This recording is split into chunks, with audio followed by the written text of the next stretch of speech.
You are listening to the Hello Sport Podcast. What is up, punters and dribblers? Welcome back to the Hello Sport Podcast on One Qualified Opinion and Unwavering Bias. Here on a Monday, the date, you can make it up yourself. Not relevant. It's not relevant, not important. A couple of things, though, off the top. Very important week. Yeah.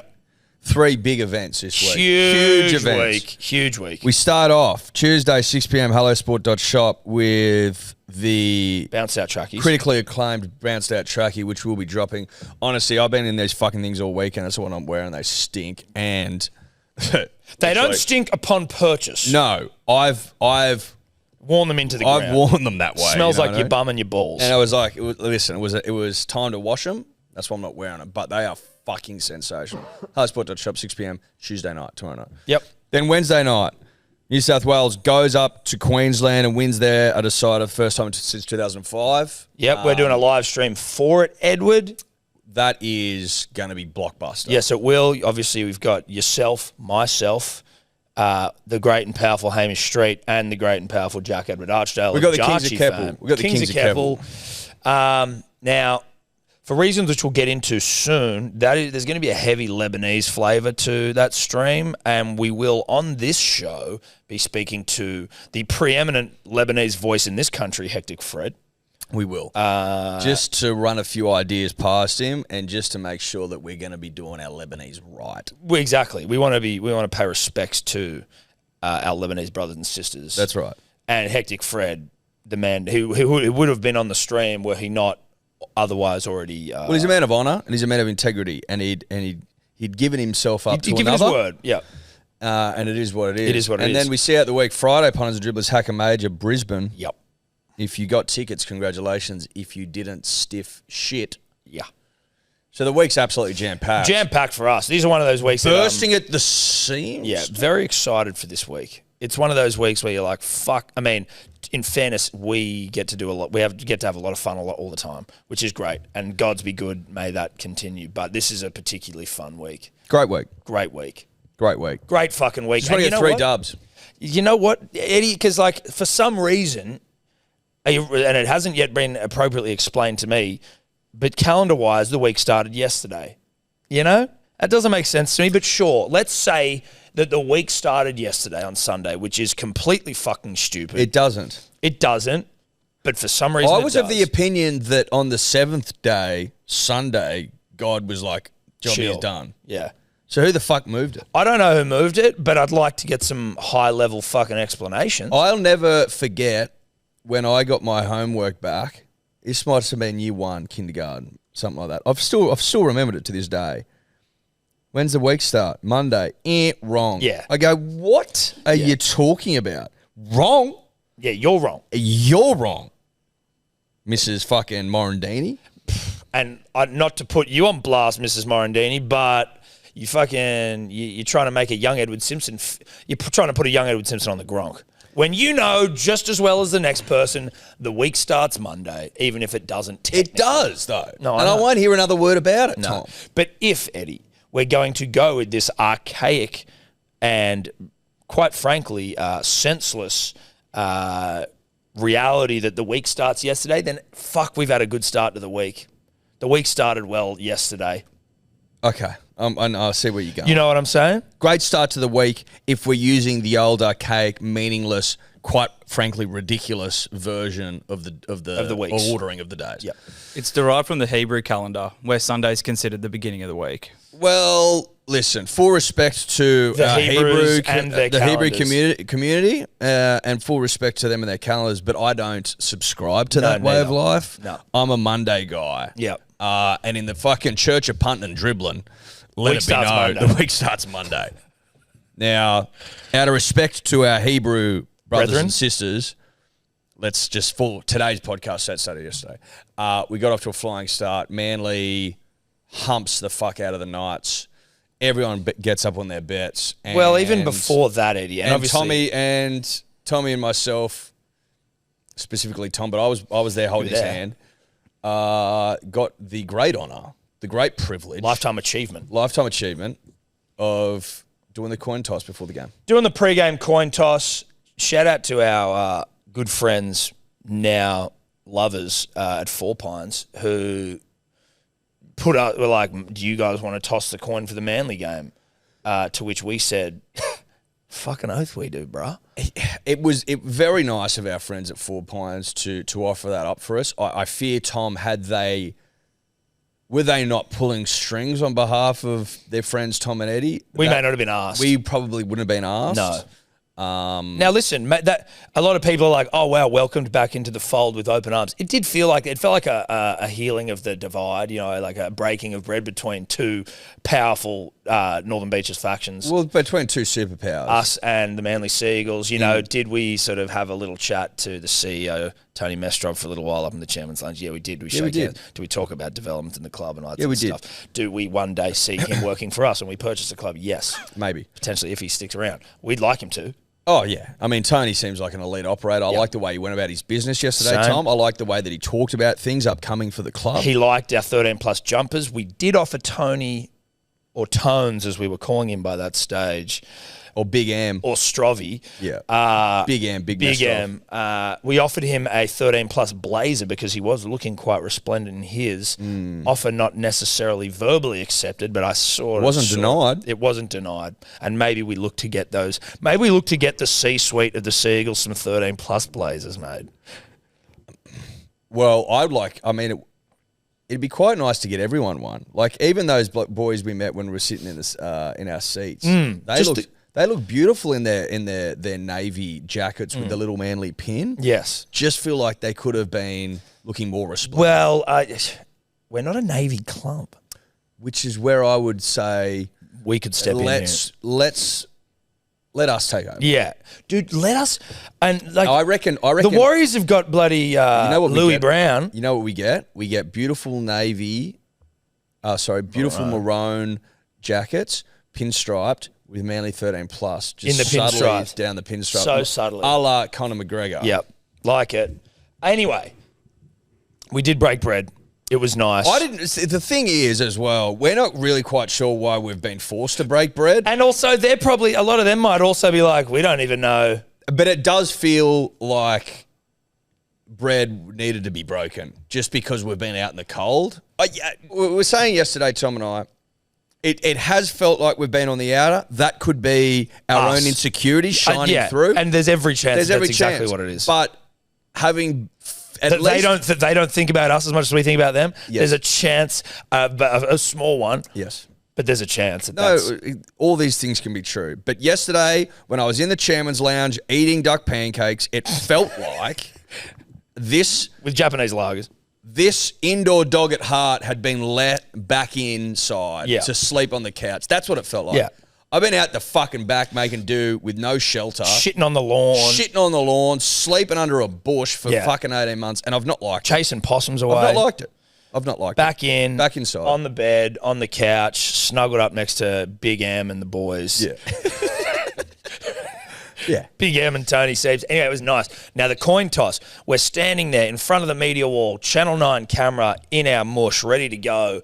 Out come the captains of the respective sides. Well, no, first, Grant Atkins came out, who's a friend of the show. Well, dude, new favourite ref, Grant Atkins. Big fan of Grant and everything that he stands for. Yeah. An incredible ref with a great eye for the game and also just a real sense for when to let things flow. Listen.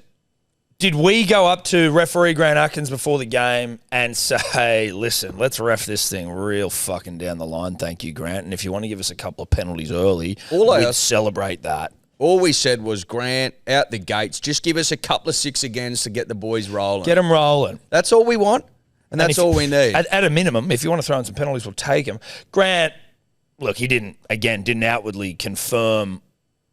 And nor would we suggest for a moment that Grant isn't anything other than straight down the line. Grant Atkins, you mean down the line Atkins, mate. That's what he is. Grant down the line Atkins. But he doesn't give in to pressure from anyone. But, unlike some of his contemporaries. He also provides the coin for the coin toss, which I found interesting. I was like, Grant, you're providing, because it was a penny, it wasn't just like your 10-cent I believe piece. A penny from 1958 or 59. Year of his mother's birth, I believe. Shout out to air her Mama age Atkins, to the world, to the populace. But I think we've moved on from that rather archaic sense of women need to hide their age. I think women of all ages should be celebrated quite regularly. Look at Susan Sarandon still doing the damn thing at fucking who God knows how old. Now, in fairness, I haven't seen her for a while, but you know what I'm saying. She's 77. 77, dude. Judi Dench, still killing it. Judy's different, but yeah, she is still killing She's 89. it. She was never 89. Yeah, she's still alive. She's scared. She's still acting her heart out. Is no, she retired? I'm not saying she's not acting. Yeah. Anyway, no, shout out to Judi Dench. Dame Helen Mirren. Bang. Bang. The Queen. 78, Helen Mirren. Sorry, Helen Mirren was the Queen. No, not the Queen who was no longer Queen with us. Elizabeth, who's no longer with us. No. Her age, no longer relevant. No. Well, it's relevant in the sense of if you're celebrating her longevity, Tom. Yes, but not currently because her longevity has no long. There's no longevity to it. You know what I mean? No. She is without longevity. Currently. But her reign had longevity. Yes, it which did. can still be reflected upon. Positively. Yes. Now. I think the longest reign of any English monarch, Tom. Oh, shit, yeah. She was fucking... So, I mean, historically, she's pound for pound. Oh, no, she pound for pound. So that was Grant Atkin's mother. He provides his own coin, which was a penny, a 1959 penny, which has a ting to it. Like you could ting it. But as the captains come out, Frizz and Tommy Turbo. Do you know what the ting is? Because you wouldn't have used cash ever, would you? Have you ever seen a coin before? Have you ever seen a coin? What's a coin? Yeah, dude. You wouldn't Legal tender. What does that mean? Have you got any cash in your wallet? No. Oh, actually, I do actually. I don't actually cash. don't.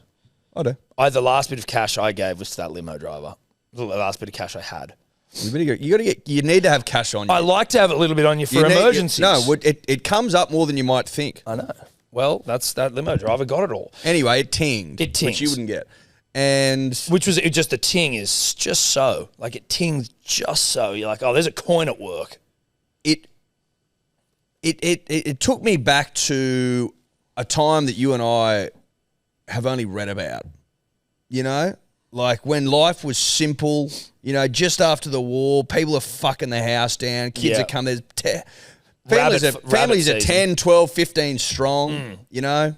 Life was simple. You could buy a house even if you fucking clean shitters for a living. Like, life was good. Whereas actually, now, that's probably not a good example. Plumbers make a shitload. Maybe they like, do, but plumbers aren't toilet cleaners with respect to the plumbing community. True. They are. But they do have to clean shitters. They do have to clean shit. Like there is certainly some shit involved. Shout out to Klutzy. But you get my point. No, I do. A simpler time, and the ting took me back to that simpler time. The ting of the coin. Yep. When coins were just everywhere. Coins were really having their day back in those times. The heyday. Yeah. When was peak coin? Well, the pennies were taken out of circulation in 92. 92? Yeah. The 1 and 2 cent coins. But the peak of cash. But was a penny wasn't a cent. Listen, dude, wasn't a penny? Shit. A penny was back, but when they had like pounds. They were in the old old system. Imperial. What's their one called? Well, it was the Australian pound and shit. It was back then. Anyway, whatever, dude. Grant Atkins had a penny and we tossed that bitch. I had a couple of practice goes. As the captains come out, Tyson Frizzell very disparagingly, he's a good guy, but disparagingly looked at Eddie and myself and said, "This is sort of more the realm for like the Make-A-Wish kid." To be tossing the coin, or just children generally. He came out and he said, "What are you blokes doing here? It's usually children that do that this. Come to toss coins." Now he's trying to put us on the back foot here because we've got Manly 13 pluses, we got Tommy by our side, and he's seen us embrace Tom like a brother he is. Or the brother he is. Tom. Long hug sort of stuff. I'm tasked with the job of tossing. And you were nervous, weren't you? You know what? Initially, I wasn't, and then you get in there, and the cameras are on you. People are all people watching. in there, and people just start. I didn't realize the toss was such a big deal. There would have been at least 15 people watching the toss. 15, 20, 25.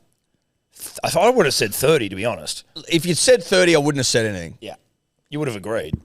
I would have said that's possible. That's possible. Having not done a head count myself, 25, 30, 35, 40, something like that. 40-ish. You could say 40. It was Heaps packed. of It was people. jammed in there. Yeah, standing room only.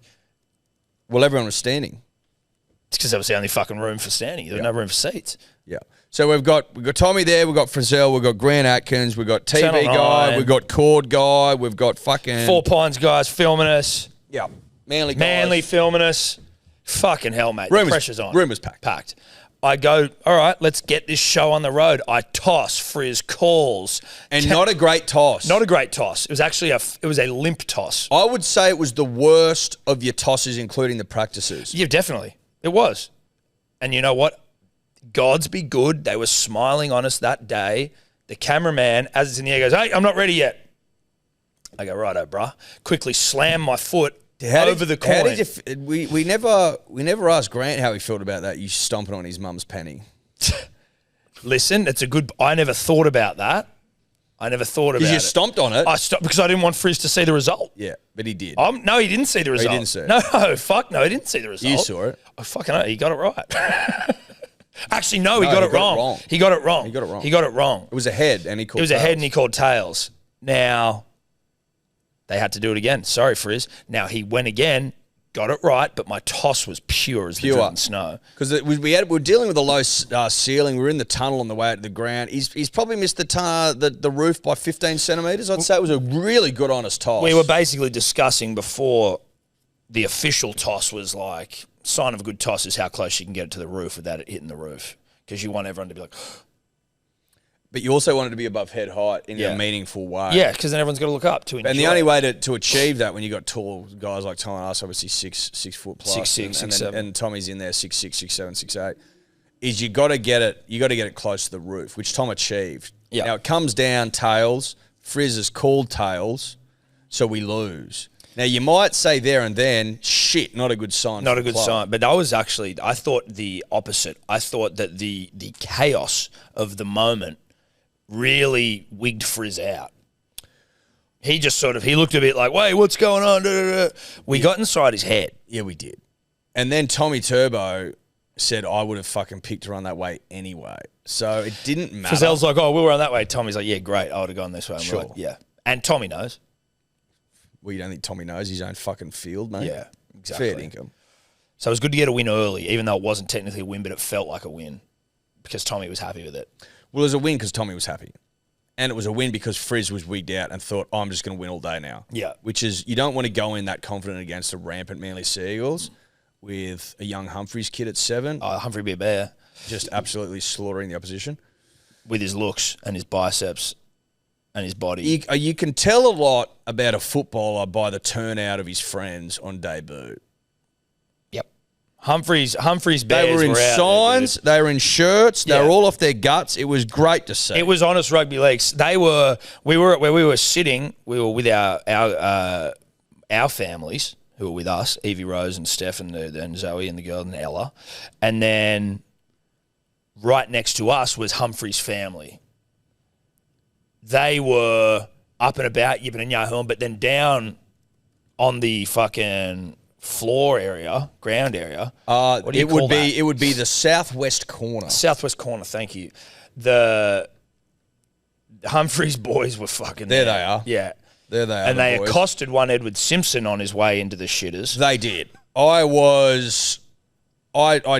We'd gone down to get some beers, 4 Pines, Japanese lagers, and Tom, I said, I've got to go piss. Because I'd already had 2 beers by this stage, and I hadn't really eaten lunch, and they just go through me. So I'm in there, and the bloke comes in, sees me, goes, you got to come with me, mate. You got to come with me. I'm like, fucking here we go. Old mate was chock-a-block. And I walk out there, and it's 30 strong, the boys. So I'm holding signs, getting photos. We had to take fucking 50 photos. I was quite frankly exhausted by the time I got back to Tommy. Like, Jesus Christ, man, I've just been accosted by the Humphreys brigade. But it was beautiful to meet his mates. And what it showed to me was that just... He's got a bright future in the game, does Humphreys, because you get a great read on people by those close to him. Isn't there's a saying around that? You can judge a person by who they hang out with, all that shit. Listen, you're probably not nailing the saying. I don't know it, though, so I can't exactly improve on it for you, but something around the company you keep, the fucking reflection of yourself. Yes. Great guys, family all there. He's I know I've said it and I don't want to harp on about it. Fucking divine to look at. Oh, he's gorgeous. He's absolutely Hair. gorgeous. How about the hair on the bear? And the pipes. Pipes, hair Hair chest. and the pipes. Oh, he's gorgeous. He's a fucking stallion. Now, I just can't wait to get rid of him. That's the only thing I'm looking forward to is just fucking him off to the Rabbitohs. Now, that's not confirmed. So I'm saying that through like gritted, frustrated, angry teeth. I don't know if it's confirmed. I hope it's not. Maybe his performance on the weekend, scoring the first try, setting up a few, I asked his kicking mates, some and goals. they said he's been tight-lipped. I don't like that. We also asked the club, and they were tight-lipped. Yeah. Now we come in. Everyone's we get into these tight-lipped. club settings, and we just we probably don't. We ask questions maybe like assume not to ask. I can't help it. I don't give a shit. I have to ask. I'm asking. I'm like, it was the first. We literally within 3 seconds. I think of like, it was like, Everyone's what is going on tight-lipped. with Humphreys? Everyone's tight-lipped. But I'll tell you this, no one's going, mate, he's staying. No one's saying that. So That's no not one's great. saying he's leaving, but no one's saying No he's one's saying staying. he's staying. Now let's not focus too much on that because it was a great game for the kid. I liked the T-shirts your friends made you. Yeah, we'll have one. If you've got some, send them to us. Definitely send them to us. Whoever knocked them up's a fucking... Inside a week, turnaround time. Listen, we know about turnaround time. Listen, incredible turnaround time. Design. But the design, Tom. That's what I'm talking design here. That was impeccable. The writing was sick. Yep. The way it was stroked, Yeah, to use a term, Photoshop term. Send us the T-shirts. Yeah, send us Humphrey some. Bears. Two of them. I'm going to take a 2XL because I don't know what size. I don't know what sizing they're working with, and I would hate for it to be tight on me. I could wear an L, but if there's an XL, I'll take an XL. I'll take a large, whatever. It's up to you. I just want to fit I'm this flexible. thing. I'm not flexible, sadly. Punters and dribblers, we are proud to once again be partnering with our good friends at Four Pines. Phenomenal day we had Sunday at Four Pines Park. We were at Four Pines Park, Tom, being wine dined, 69. Yes. You know, flipping coins, eating duck pancakes. You know, Chairman's Lounge, Tony Mestrov. Like we're back in favour with the club, and it's thanks to our friends at Four Pines, and that doesn't go unnoticed. No, it doesn't. But had a wonderful day. They got us in there with the family. I tell you what, we did have a good day on. Not only did Manly win, but a great day on the Japanese lagers. Yes.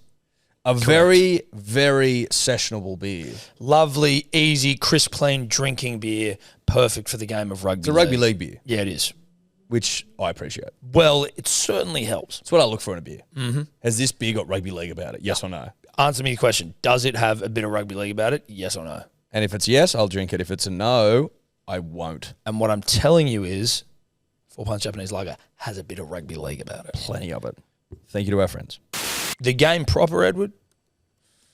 It was just a great day out for the club. Another sellout, I believe. Yep. That's 6 from 7 or 7 from 8. 6 from 7, eh?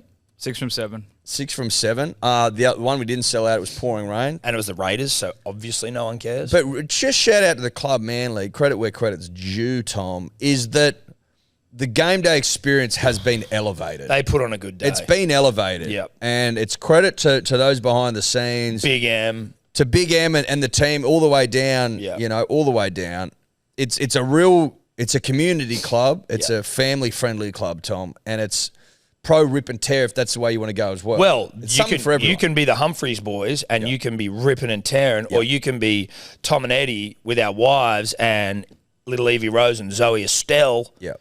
Who had the best day ever. Who had the best day ever, eating ice creams with their little Manly jumpers on, which they don't miss you with. Not the point. Not the point. And you can and loving the Seabirds. Oh, Evie and Zoe could not have given less of a fuck about the game of rugby league, particularly Zoe. Evie was a bit more like across it. Zoe was like, Seabirds, that's all I give a shit about. it's seabirds and seabirds only. Seabirds. At one point, Evie, like, thinking the Seabirds could see her, and I almost started crying, given my emotional state generally with my children. She's looking at the Seabirds, thinking they could see her, and she's holding her hands like a love heart at her. That's so cute. Now, when anyone over the age of four, who's not my daughter, does that, it makes me physically ill. Seeing her do it, I was like, oh my God, dude, you're like the purest little soul in the entire universe. What the fuck is going on? How are you doing that?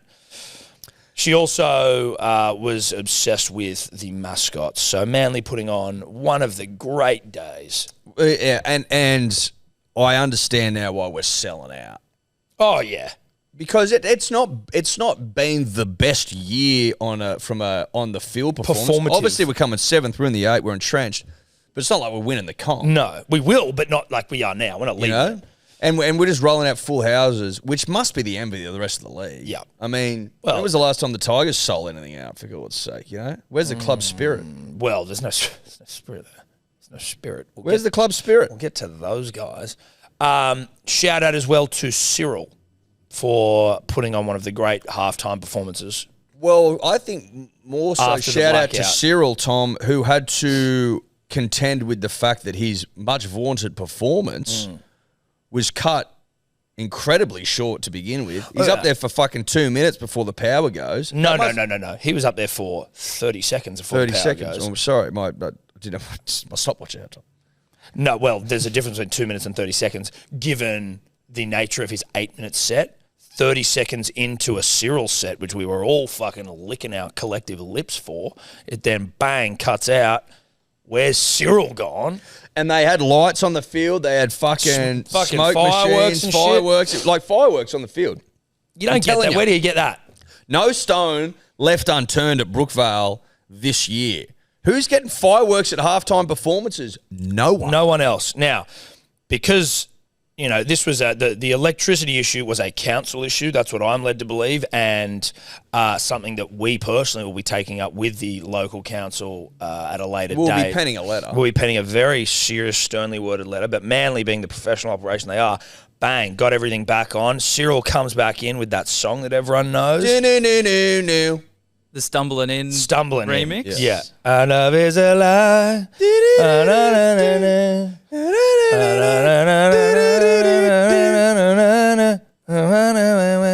That one. Then fireworks go off, kids shitting themselves in a good way, and the crowd in rapturous applause as Cyril brings it home. Yep. That is after also a 30-0 start to the game.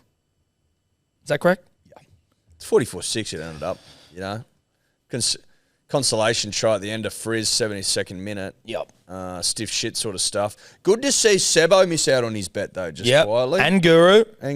He's out of the hot seat. Anyway, that's an about even thing. But, but every single bet we got into, not that it's, you know, again, not about even, but just... Well, we had bets on, you and I, Tom, and they all hit. And we told everyone it was like, whoa, we should be betting on. We were like, this, do this. Yep. It was like stealing candy from a baby, yes. which I'm not about, but it's easy. It's easy. No, it is easy. And, well, you would know. Like, it'd be easy as fuck to steal candy from a baby. The difference here is that, like, we're not actually even stealing it. This is a willing parting with candy from baby. We're earning it. Yeah, but this is a baby giving you candy, basically. Well, but we've worked for it because we've sat down and we've been so astute and so measured, and we see through the bullshit, and we see reality sometimes. You and I, when we're really punting well, through the matrix. Like it's when I saw the family and friends of Humphreys there yesterday. I'm like, fuck, I'm glad I'm on him. Yeah. And he obviously scores because it was written in the stars. Oh, mate, you had to get on him. It was $4 he does. You go, the guy's hairline Tommy Taukeiaho has not stopped scoring this year. Lehigh. That's just a layup. That's a layup. Lehigh Hopewadi, making the fucking Hopewadi family name proud. Like he might be the best Hopewadi that's come through. Seriously. We've had fucking 20 of them. Seriously, and that's saying something. Best of the 20 to come through, including John, the old man John. Will, Jamil, Albert. I think that's it from in a male Maybe one game. more. John, Will, Jamil, Albert, all played for Manly, and now Lehigh. I don't know if that's it, but yeah, that's it. That fucking pass that he gave to Tommy Taukeiaho off the kick, a Luke Brooks kick, which was vision central from Luke. Shout out to the rescue dog. Just straight over and just in one motion back inside to Tommy Taukeiaho. That's come in your pants stuff. I think he dislocated his finger catching that ball as well. Yeah. That's rugby league at the highest level. Yeah. You dislocate your finger, but the job not done, so I continue to complete the try. It's rugby league at the highest level, at the highest level. Jason Saab's quick. I don't know if you knew that. I did. He's fast. He's a really fast guy. Yeah, he is. Tommy Turbo scores a try. Obviously, he's out there looking fucking supreme once more. Hamale Olakawatu saluting in the 66th minute. Just multis rejoice. This one was a real fill-up. This was a Manly fill-up. Multis across the country Yeah. rejoiced. 13 pluses, try scorer, bingo, fucking whatever you want. It was absolutely horny work. Because I don't know if you know this, punters and dribblers, but multis exist. Their meaning for existing is to get up. So if they get up, they're fucking... They love it. They love it. Yeah. It's like when you're at the casino and you're playing blackjack. The dealers want you to win because Yes. they don't give a fuck. No, they don't give a flying fuck. It's way funner if they've got a hot table here. 100%. 100%. And even craps, that's when the dealers want you to Oh, win. yeah. Because they often put their money on for you. Like, you give them a couple of tips, they're putting money on. They're loving it. There wasn't much else from the weekend in terms of life other than that for me, Ed. Is there anything for you? Did you do anything crazy? No. No. Went down to Taukeiaho for the day. My soon-to-be sister-in-law, Talia, had her hands. So Ella went down there and I took the opportunity to catch up with the old boy and my brother. Fucking oath, It's dude. nice. Very nice. Some rugby league news then, eh? What do you reckon? Bit of rugby league?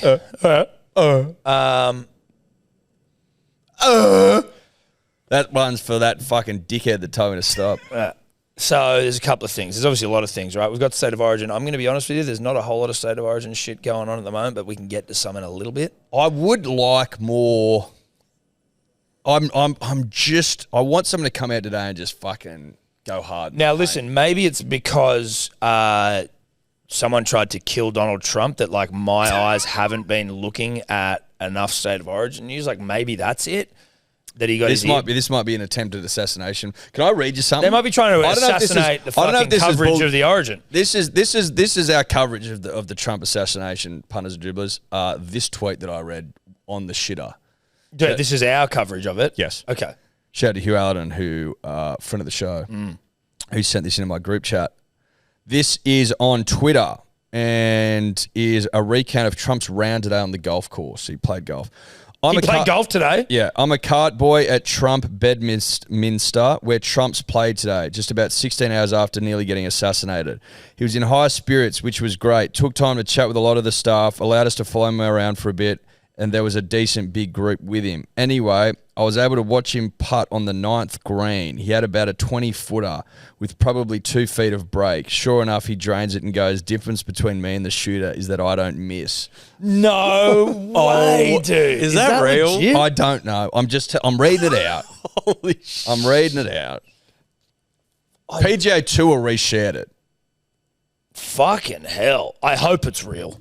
That is something that he would say. He would- I feel that- like he that would- is something he he would would. He would absolutely do say. Of course he would. He would say that. He would do What that. a fucking, that was bizarre, wasn't it? That, Oh my God. that was, and now he's just playing golf. It's just a reminder, at least for me, about how good our little island home is. Oh, you know? yeah. And it's just a lot simpler down here. And I keep it You know? simple. You know what I mean? We're coin flippers down here, dude. We're back using coins still. I like that, you know, our campaigns for elections goes for 2 weeks and we got, you know, Albanese and Big Fat's Jolly ScoMo and, you know, you're and who's likely the to... fucking other guy? Peter Dutton. You're likely to run into these blokes on the bus, you know, no one gives a shit. No. And You know, our guys were... I like it like Who that. was the fucking... We got... Our political figures are like Egg Boy.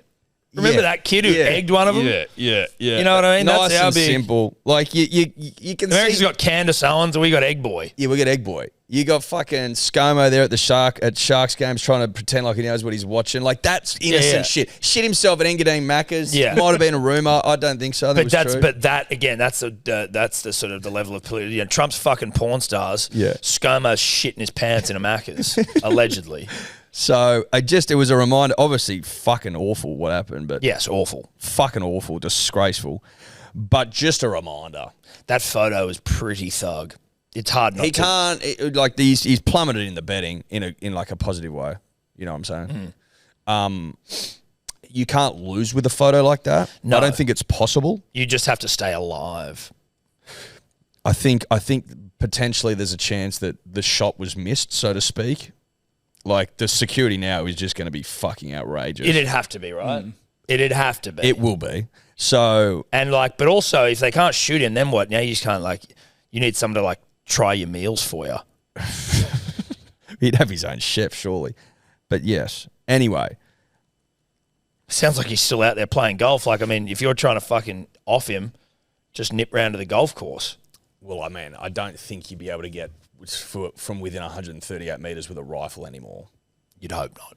That seemed From an elevated position. yeah, visible by snipers. Visible. People going, there's a guy on the roof there with a gun. There's a guy there just there with a gun. He's got a gun. He's got a gun. He's literally crawling with a rifle. Did you see the photo of that chick, the Secret Service chick? Trying to put the holster No, holster? No, when she puts him in the car, then slams the door, turns around and puts her sunnies on. Oh, really? It's hilarious. Dude, bro. that whole video sequence is in that same thing. There's one of them, and she's trying to put a fucking gun in her holster, and you're like, what the fuck are these people? Yeah. Well, he's been given the fucking bottom of the barrel. But all like when they're trying to get him off stage, like if you're the Secret Service, at least, you're hearing all these people who are like coming out and talking about it now. It's like, he no longer has the power to tell you what to do in that moment. You get him down and you get him the fuck off. And he's like, get off of me. Like, he's asking for his shoes. Yeah, I need my shoes. You're like, get him. They're like, just get him off the fucking stage. Hilarious. Well, that part was hilarious. Yeah, not hilarious, but you get That it. part. Surely, but you can't lose with that surely photo. you can't lose. Not with that photo. Surely.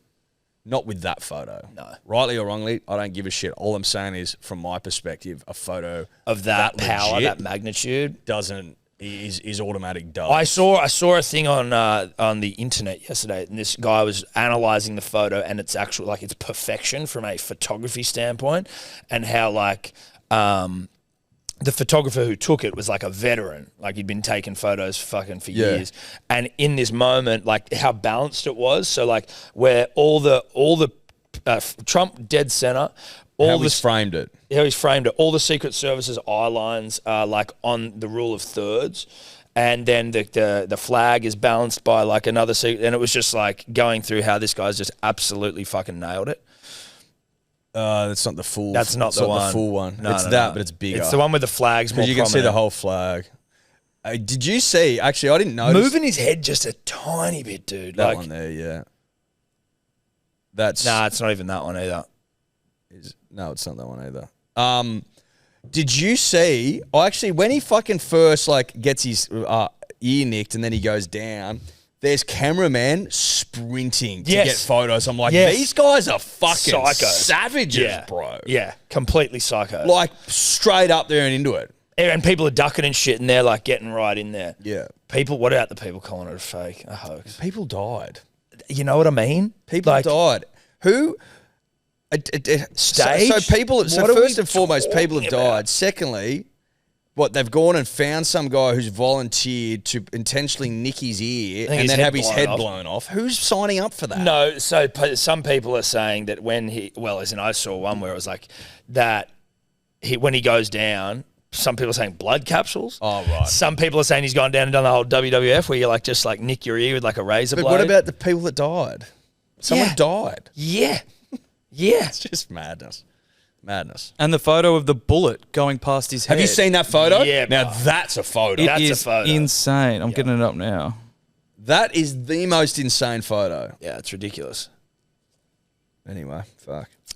Yeah. That's our coverage. That's our coverage. That had me, though, in an absolute wormhole pretzel before the Manly game yesterday. Like, I just could not read enough of it. How about, and again, this is the end of the coverage, and is unavoidable into just the fact that CNN and like these media companies, organizations, like the way they were just reporting on after he'd been shot, and they're like, Secret Service dragged Trump off stage after he has a fall. You're like, what the fuck is even the point of that?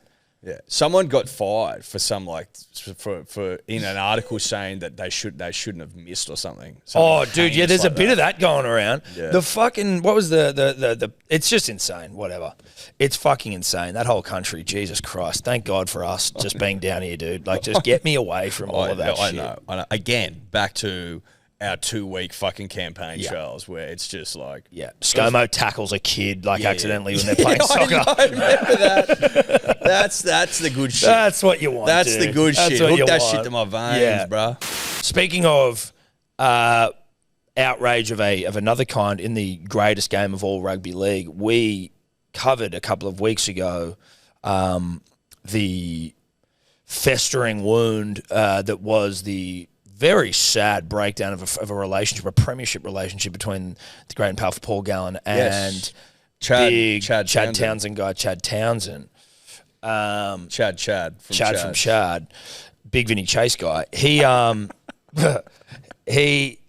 to catch up if you don't know, when Chad signed with the Roosters, Gal said that's weird, but he also started it by going, look, we are not friends anymore, I'm paraphrasing.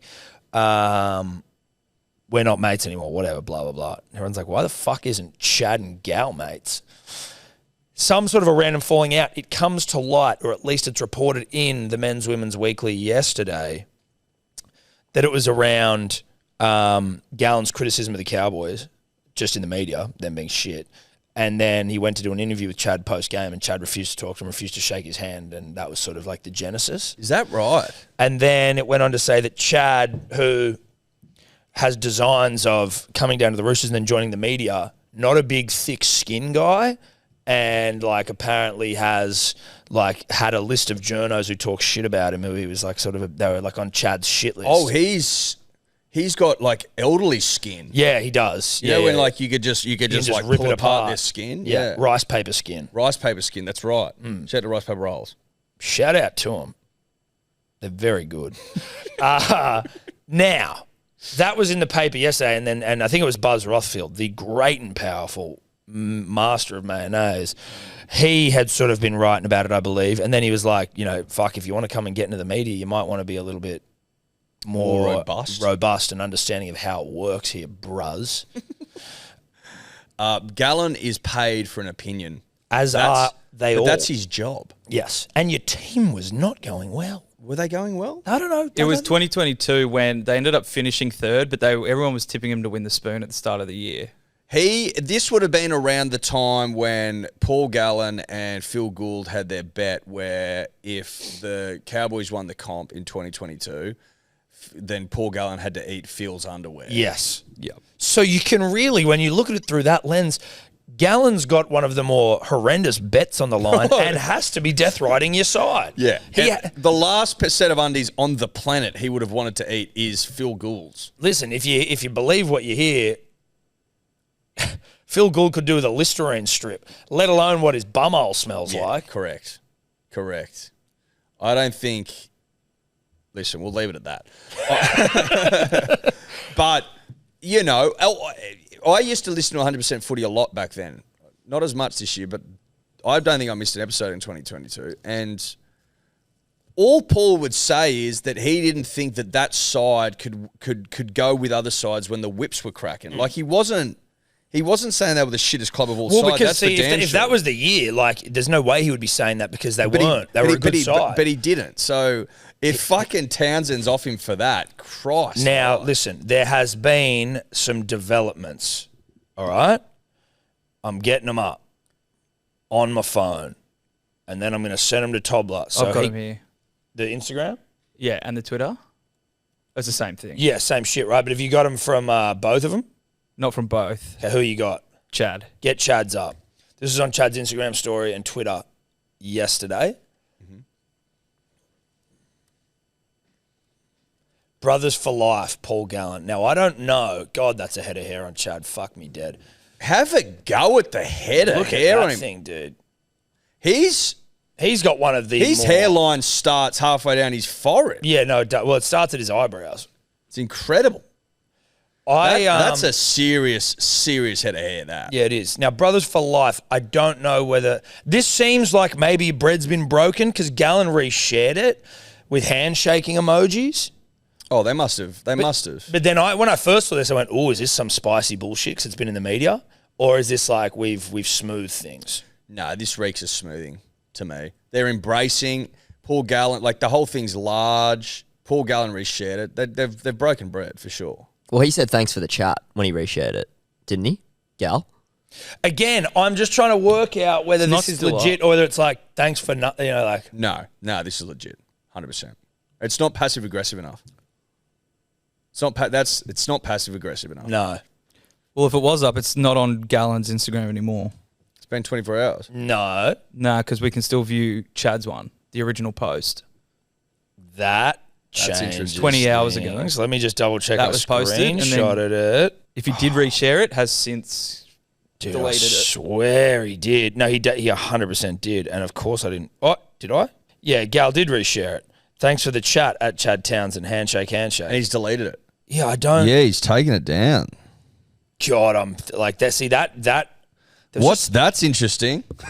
That's very interesting. Why would you actively delete that? Yeah. Maybe because it's like adding fuel to the fire, and you're like, if there is a problem, then that's why you delete it. You're going, oh fuck, I don't even want to. Or maybe he's just like, fuck, I don't want it. I don't want the headache, like you're saying. Gal's come out and he's the one that's brought this whole fucking thing up. But maybe he just wasn't thinking it through. So, but are you saying if they haven't actually had a chat and this is still fight here? No, I think they've had a chat. I think if he shares it going, thanks for the chat, they've had one, and he's like, oh, I don't know. I actually don't know. That doesn't make sense to me. This has got, I think, a little bit of passive aggressive beef going on to me. That's how maybe Gal reached out saying, do you want to have a chat? And he said no. And so that's why he said thanks for the chat. Listen, if they have not smoothed things over, which obviously everyone here at Shane Keith Productions hopes they have, but if they haven't, and Chad's seen his name brought up in the media and Buzz is talking shit, that maybe he's like putting that at like brothers for life. It's like Gal's just talking shit about me. It's like, nah, you know what I mean? Like there's a bit of that sort of like, we want to come together. Yeah, brothers for life, bro. Yeah, brothers for life. And then Gal's gone, thanks for the chat. Yeah, thanks, bro, because there hasn't been a chat because Chad barred him on the field. Yeah. And that's what he meant by thanks for the chat. That's what he meant by thanks for the chat, handshake. Then he deletes it. That's probably most likely, you would think now. This is the sort of things we spend our time thinking about, punters and dribblers. This is the things that keep us up at night. But if that had been Chad, his extension of an olive branch, him posting that? But that's a weird fucking thing to do without like speaking to a person. His hair looks incredible having just played a grand final. I can't get over it. No, it's ridiculous. That hair doesn't move. That's Lego. It's absolutely absurd. Almost like he's wearing a hat that has hair like that on it. Yeah. But if he wants a gig in the media afterwards in Sydney, is this just him trying to smooth things over? Because the whole media landscape is not that big. And so if you piss off Gal, is that going to harm listen, chances? he may not be getting Channel 9, but, you know, media, there's many different forms, right? Like, he could be building up his podcast while post-career. He could be doing SEN or fucking Triple M or shit like that. I can't see him getting a gig at 9. I'd be shocked. Well, listen, to get a gig at 9, you basically have to be like a goat. Fucking, this is rugby league. Siwa Taukeiaho and the other Nikorima. Jaden Nikorima sacked from Catalan's Dragons for not going to training because they wanted to go to like a fucking Ed Sheeran concert or something. I don't know what the concert was, but they went to a concert in London. They just fucked off to a concert. That's how lax the Super League is, that players think they can just fucking bounce from training. They pretended to be sick. So they could go to a Killer's concert. How'd they get caught then? Not 100% sure. Did they share it on their Instagrams? That's the sort of stupidity that you can come to expect from certain corners of the rugby league community. That's a possibility. The captain might have been like, fuck you, cunts, and said something to the coach. To go, to say you're sick, to go, it'd need to be like a, the Beatles would have to have been like raised from the dead and come back for a performance for you to like put your career on the line. You've got arguably one of the greatest jobs in rugby league, playing for Catalans. That's what we've been led to believe from people that have played there. They're like, it's a joke how good it is. And you're putting that in jeopardy to go and see Ed Sheeran or the Killers? It just doesn't seem to make sense to me. Plus, if you're the second Nikorima, who was signed, I think he was like highly touted junior, Roosters Storm, like played with both of them, got done on the rack, I believe, allegedly. Fucking 4-year suspension, then came back for the Roosters, and then had to go to the Super League. And you're like, don't you just want to like keep everything fucking good? You know, like, don't you just want to fucking Let's just play some rugby league here. Keep your nose clean. You've just gone 4 years in the rugby league wilderness, back to the Roosters. Now you get to come and play in the south of France, crumpet galore. They probably... Big crumpet. Huge. What are you doing? What the fuck are you doing? At least Taukeiaho's won back-to-back comps with the Roosters. Like, what are you doing? What is it you're doing? It's madness in the extreme. Yeah. What was the concert? Have we got confirmation? And how were they I can't called? find it reported anywhere. I don't know why I thought the Killers. Where'd you hear it? The Killers? I think I just read it somewhere. Now listen, I love the Killers.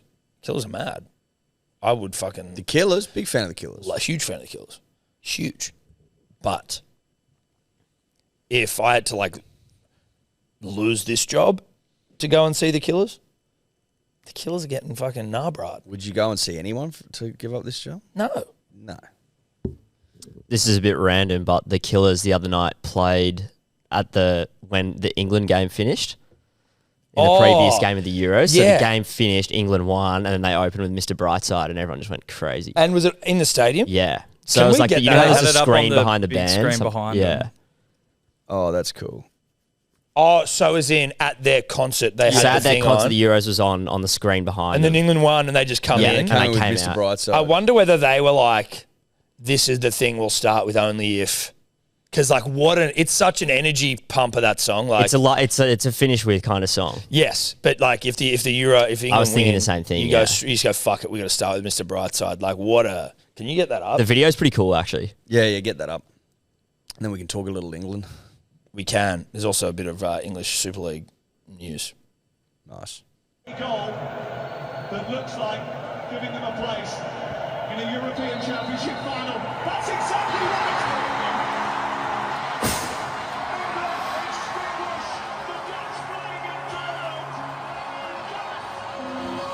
Oh, that's sick. So sick. Oh, bruh.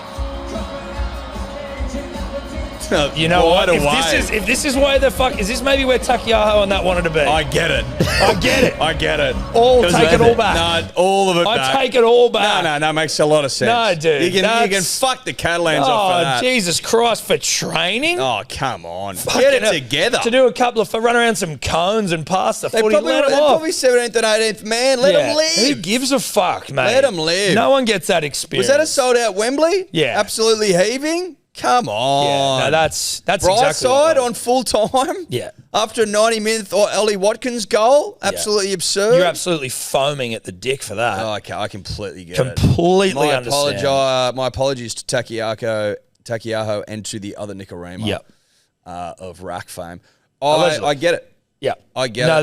that was on us, that one. Yeah. I didn't realise. Hey, I didn't have the full picture. That's why, brothers and sisters, punters and dribblers, mums and daddies, it's important to have the full picture Yep. before you can make an adequate assessment of the situation. Thank you, Tom.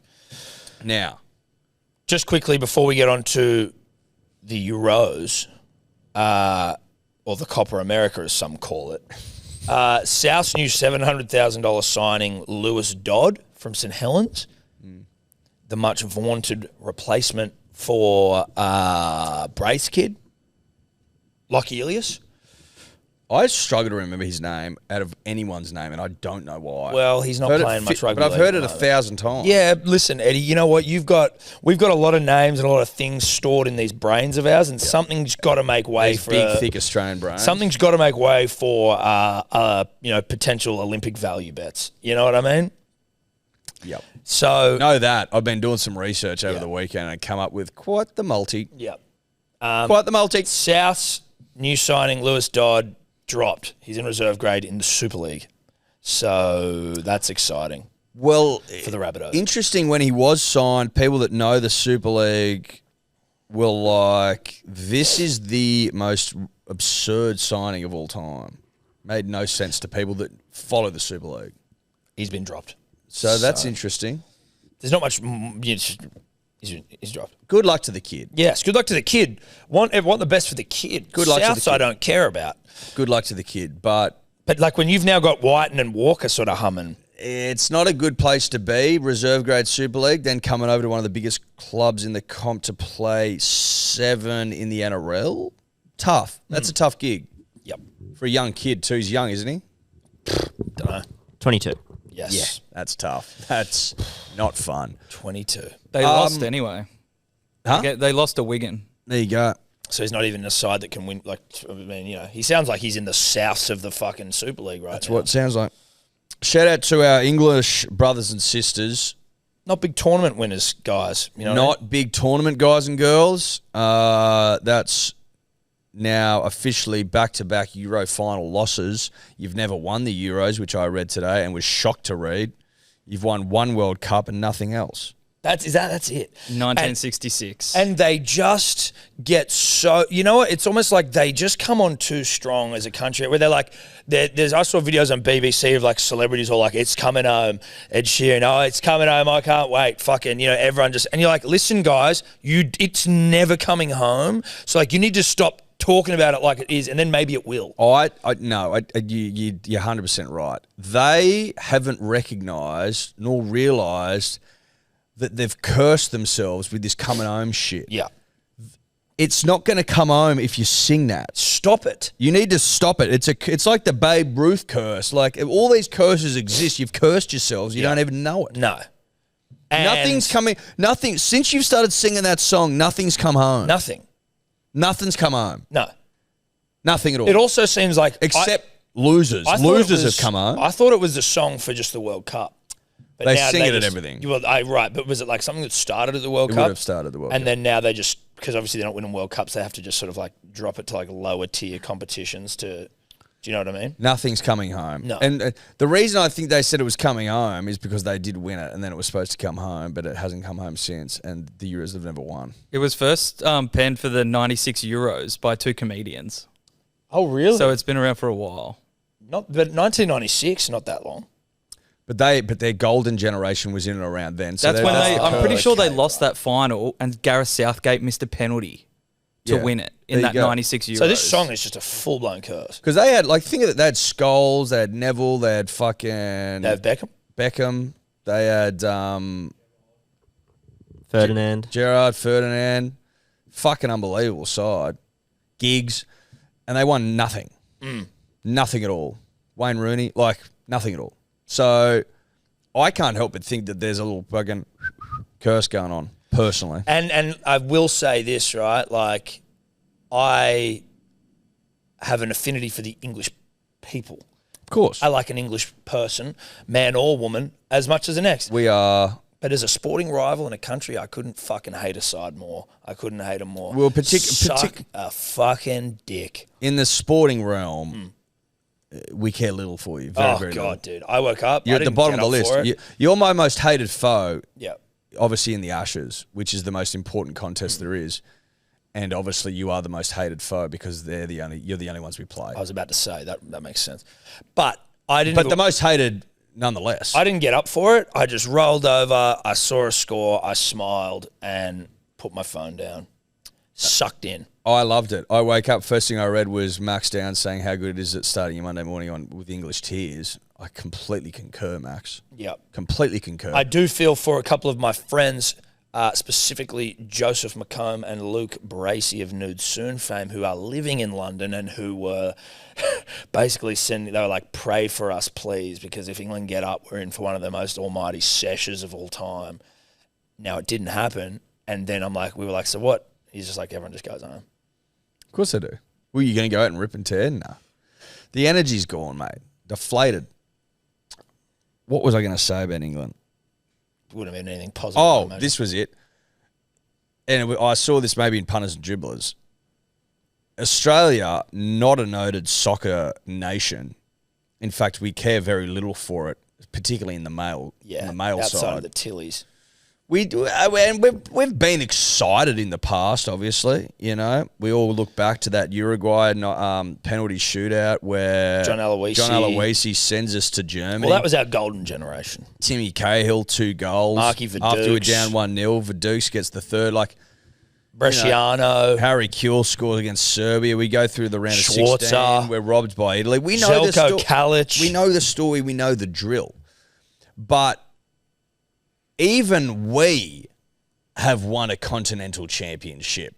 in the time that they have won absolutely fuck all. We won the Asian Cup, mate. Yeah, dude. Shout out to Sweaty That's Ange India, that's Postecoglou. China, that's fucking Korea, that's Japan. We're going up against the might of Asia. You think Europe's big, mate? Yeah. Fucking have a go at Asia. Huge. Have a fucking go at Asia, 2015. bruh. From fucking Egypt all the way across. Massive. And all the way down. Fucking huge. And we dominated. We got the dub.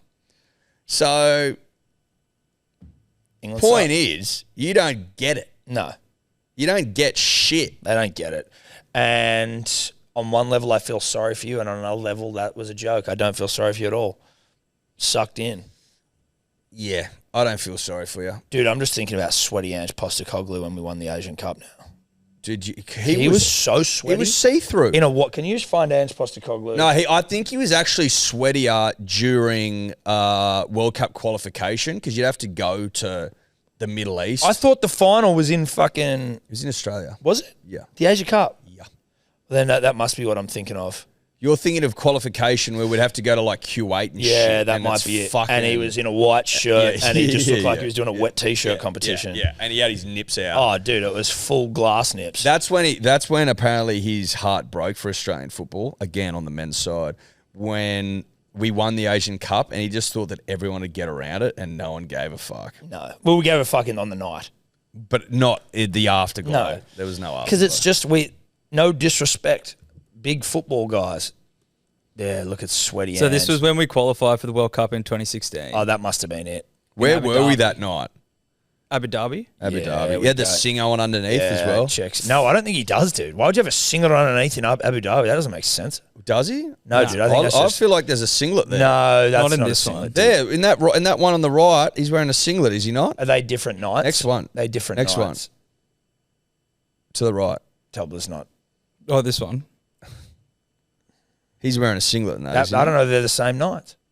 No, it's the He's same got the same night. tie on. I mean, it's a gold tie. He's this fucking Australian coach. He might wear that every time. I don't know. Listen, I don't think he's got a singlet on. I think he's just a sweaty Australian coach. Oh, Messi off. No, he's all right. Oh. Is it half time? Nah. Well, what the fuck's he doing there? He's not on the field. He got challenged and then he laid down injured. So now he's got to walk back to halfway. The ref's got to call him back on. Sooking. Anyway, Sweaty Ange, shout out to Did you get up to watch the game, Cody Totes? I got up for the second half. And? It was good. Tobler got up as well. He could probably speak more on it. But Spain with the better side for sure. Yeah. England looked good in stages, but Spain just like held possession and totally took the sting out of the game. Like when England scored the equaliser, they looked good for like 10, but then Spain just like held the ball. They created way more chances. Did Jamal get man of the match? I don't know who got Your man of mum? the match. Your mum? He had a couple of chances in the second half and he missed both of them, but he got the They were assist for the first goal. crackers. Who But scored? yeah, England made like subs in the 70th minute, brought on Cole Palmer, who scored like 3 minutes later because they conceded in the first minute of the second half. So any momentum that they had, they kind of lost and they looked pretty rattled by it for a while. English easily rattled. Then they As brought the people. subs on, Cole Palmer and Ollie Watkins for Harry Kane, and they looked a bit better, but like they would go up and attack for a couple of minutes and then lose the ball and then just go defensive. And the goal they conceded was really tight offside. Like he was on the Spanish Yeah, I saw striker that. by like a millimetre. And after that, they tried their best to have a crack, but they couldn't really make anything going. And then they'd start playing defensive again, try and drum up a bit of like high press, and then just go nowhere. Yeah, Spain just wrestled them out of it pretty much. Spain were very good. The Spaniards. I also Very saw a impressive. stat this morning, just while we're still on it, from a good friend of the show, Rando. Of the last 26 tournaments that Spain have been in, a club side or an international side, a tournament final, they've won all of them. 26 from 26. Jesus. That's fucking impressive. The Spaniards had a very, very good weekend. Yeah, they Obviously, did. Carlos Alcaraz crushed Djokovic 3 sets to love Crushed in him, in Wimbledon final. He's back-to-back champ. Very impressive. Wins the French into Wimbledon. Youngest to ever do That's it. rarefied air. Youngest to do it. They say that's like the mark of a great tennis champion. If How they many can win slams he got now? 4? 3 or 4? Maybe 3. 2 Wimbos are French. You got a US. 3 or 4 he's won. He's won 4. He's a fucking stallion. He An is. absolute stallion. I was saying this in the green room. there's a lot of fluctuation in that man where, like, sometimes he is as good looking as a human's ever looked, and then other times I'm like, now that's merely just my own observations here, Edward, but I was shocked with some of the photos I saw. Shocked off me chair.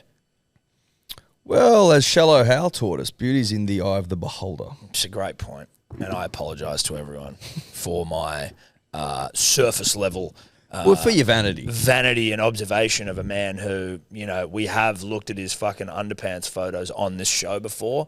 I feel like we skew vanity sometimes on here. So forgive me for being consistent. Yeah, forgiven. Shame on me. Have we got someone on the phone here? What's going on? Yeah, so someone reached out to us over the weekend, and given the Euro and the Copa America finals on today, I thought it'd be a good chance to talk to him. So we're just going to give him a call right now. He's smiling over there. He is smiling. Is that coming through, Willie? He's like a Cheshire cat.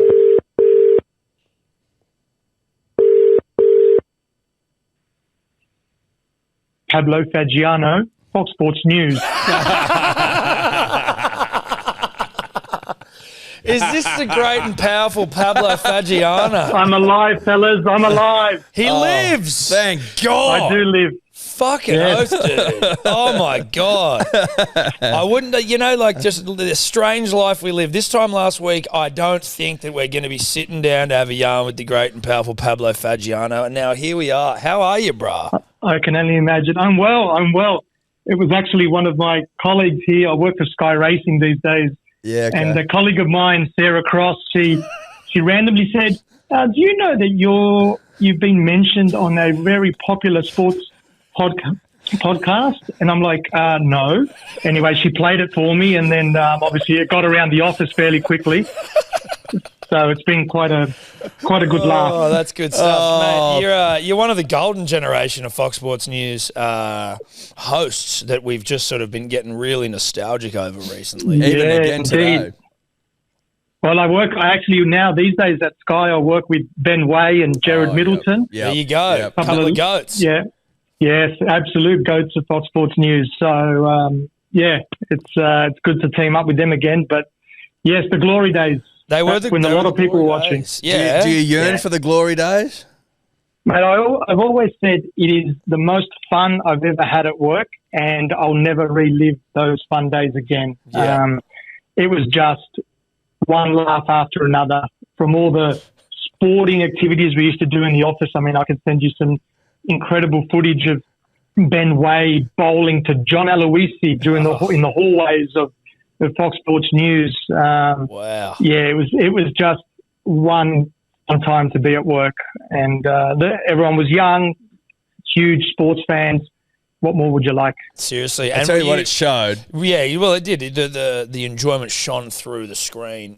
Were you aware that there was a significantly large portion of your audience who was wildly hungover watching you on repeat for like 8 hours a day? Yes, very much so. Very, very much so. Look, it was actually quite funny just to every now and then be at a pub or something like that and hear people talking about Fox Sports News or randomly mention, a reporter's name or a presenter's name.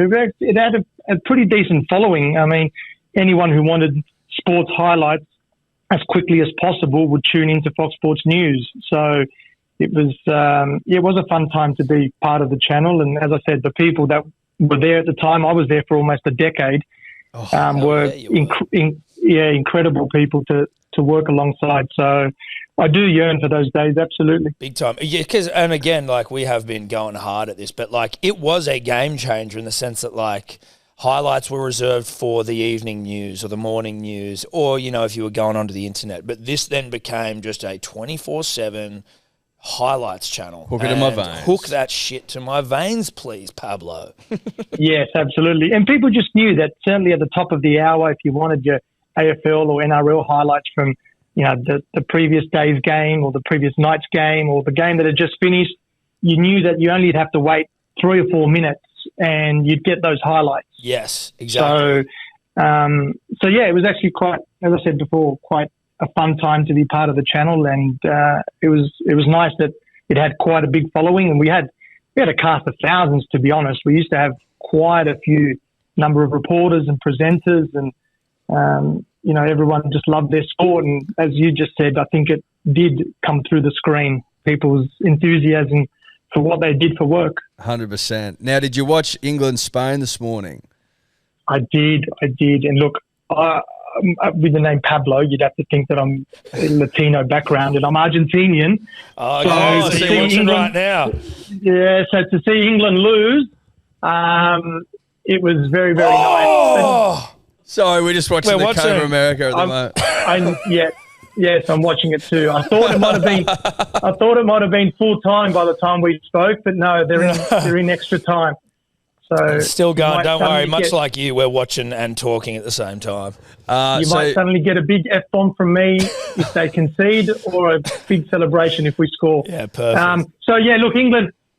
As I said, I'm pleased as an Argentinian fan. I'm pleased England lost, but I'm also pleased that the best team of the tournament won, and that clearly was Spain. Yeah. There's no question about that. So I think for neutrals, nobody can be disappointed to see Spain win. No. 100%. And as you sort of alluded to at the start, not just people of Argentinian background, Pablo, are happy to see the English lose. I'd say most people. Everyone that isn't English. I think. Yeah. We certainly were pleased.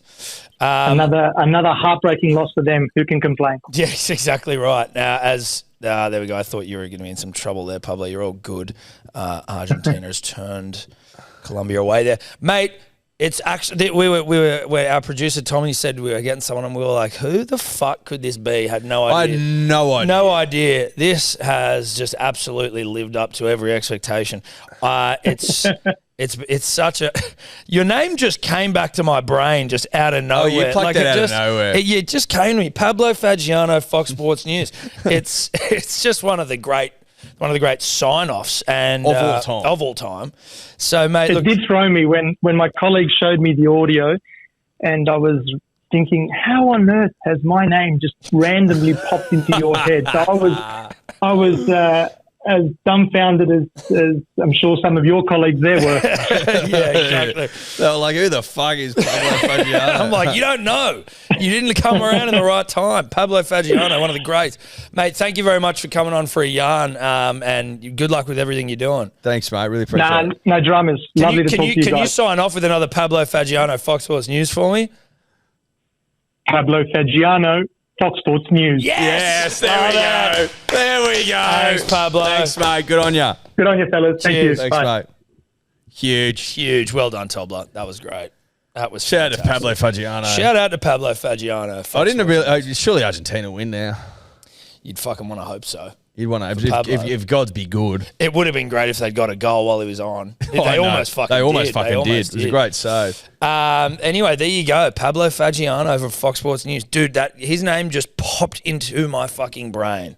That was one of the great plucks of all time. Bang, it just came in. It's like it was just living there in some little corner of my mind. Just waiting for a moment. Just waiting for its moment. And it probably knew, like, if they had popped out any earlier, this may not have happened. You know what I mean? It was meant to be. It was waiting for the opportune moment. Yeah. When are you best set up to have Pablo Fagiano hear you and then come on? That's right. Punters and Dribbles, we are always brought to you proudly by Good Day Daily Multivitamins, an opportunity for all of you to start taking your nutritional health a little more seriously, and it's making it easy for you. 100%. Like, I know that there's plenty of our audience sitting there right now going, I should be doing more than I'm doing. I should be doing way more than I'm doing. I should be doing something. Yeah. In fact, I'm doing nothing. Lord knows I'm doing nothing. Your nutritional health is, look, it's fucking important, and we neglect it. We neglect it all. Obviously, exercise is important. Everything's important, but we're realistic. You're not going to be fucking perfect unless you're some sort of a freak with no mates. Well, listen, this multivitamin Good Day, it can be consumed by everyone, but it's made for the punter and the dribbler. It's not made for Mr. Ripped who's got a fucking 10-pack who eats 50 bloody egg yolks every morning. Yeah. Like, that guy's already doing enough. Counting their macros and their micros and all that sort of bullshit. This is for the punter and the dribbler. This is for the guy who eats like shit and should eat better and just needs to do something. It's a start. Now, a review as always. This is from one of our female consumers of Good Day. My husband started touting Good Day a few months ago, and he's no influencer, but he wouldn't stop talking about it. I had a sip of his, which tasted pretty good, but didn't do anything until he talked about how much more energy he has. He influenced me, and so I bit the bullet and have almost finished it. And I'm rather convinced now that it's the reason I haven't had a flu I haven't been sick this flu season. I have to write on my own box so he doesn't steal my good day from me. That's from Tanya. That's a great review.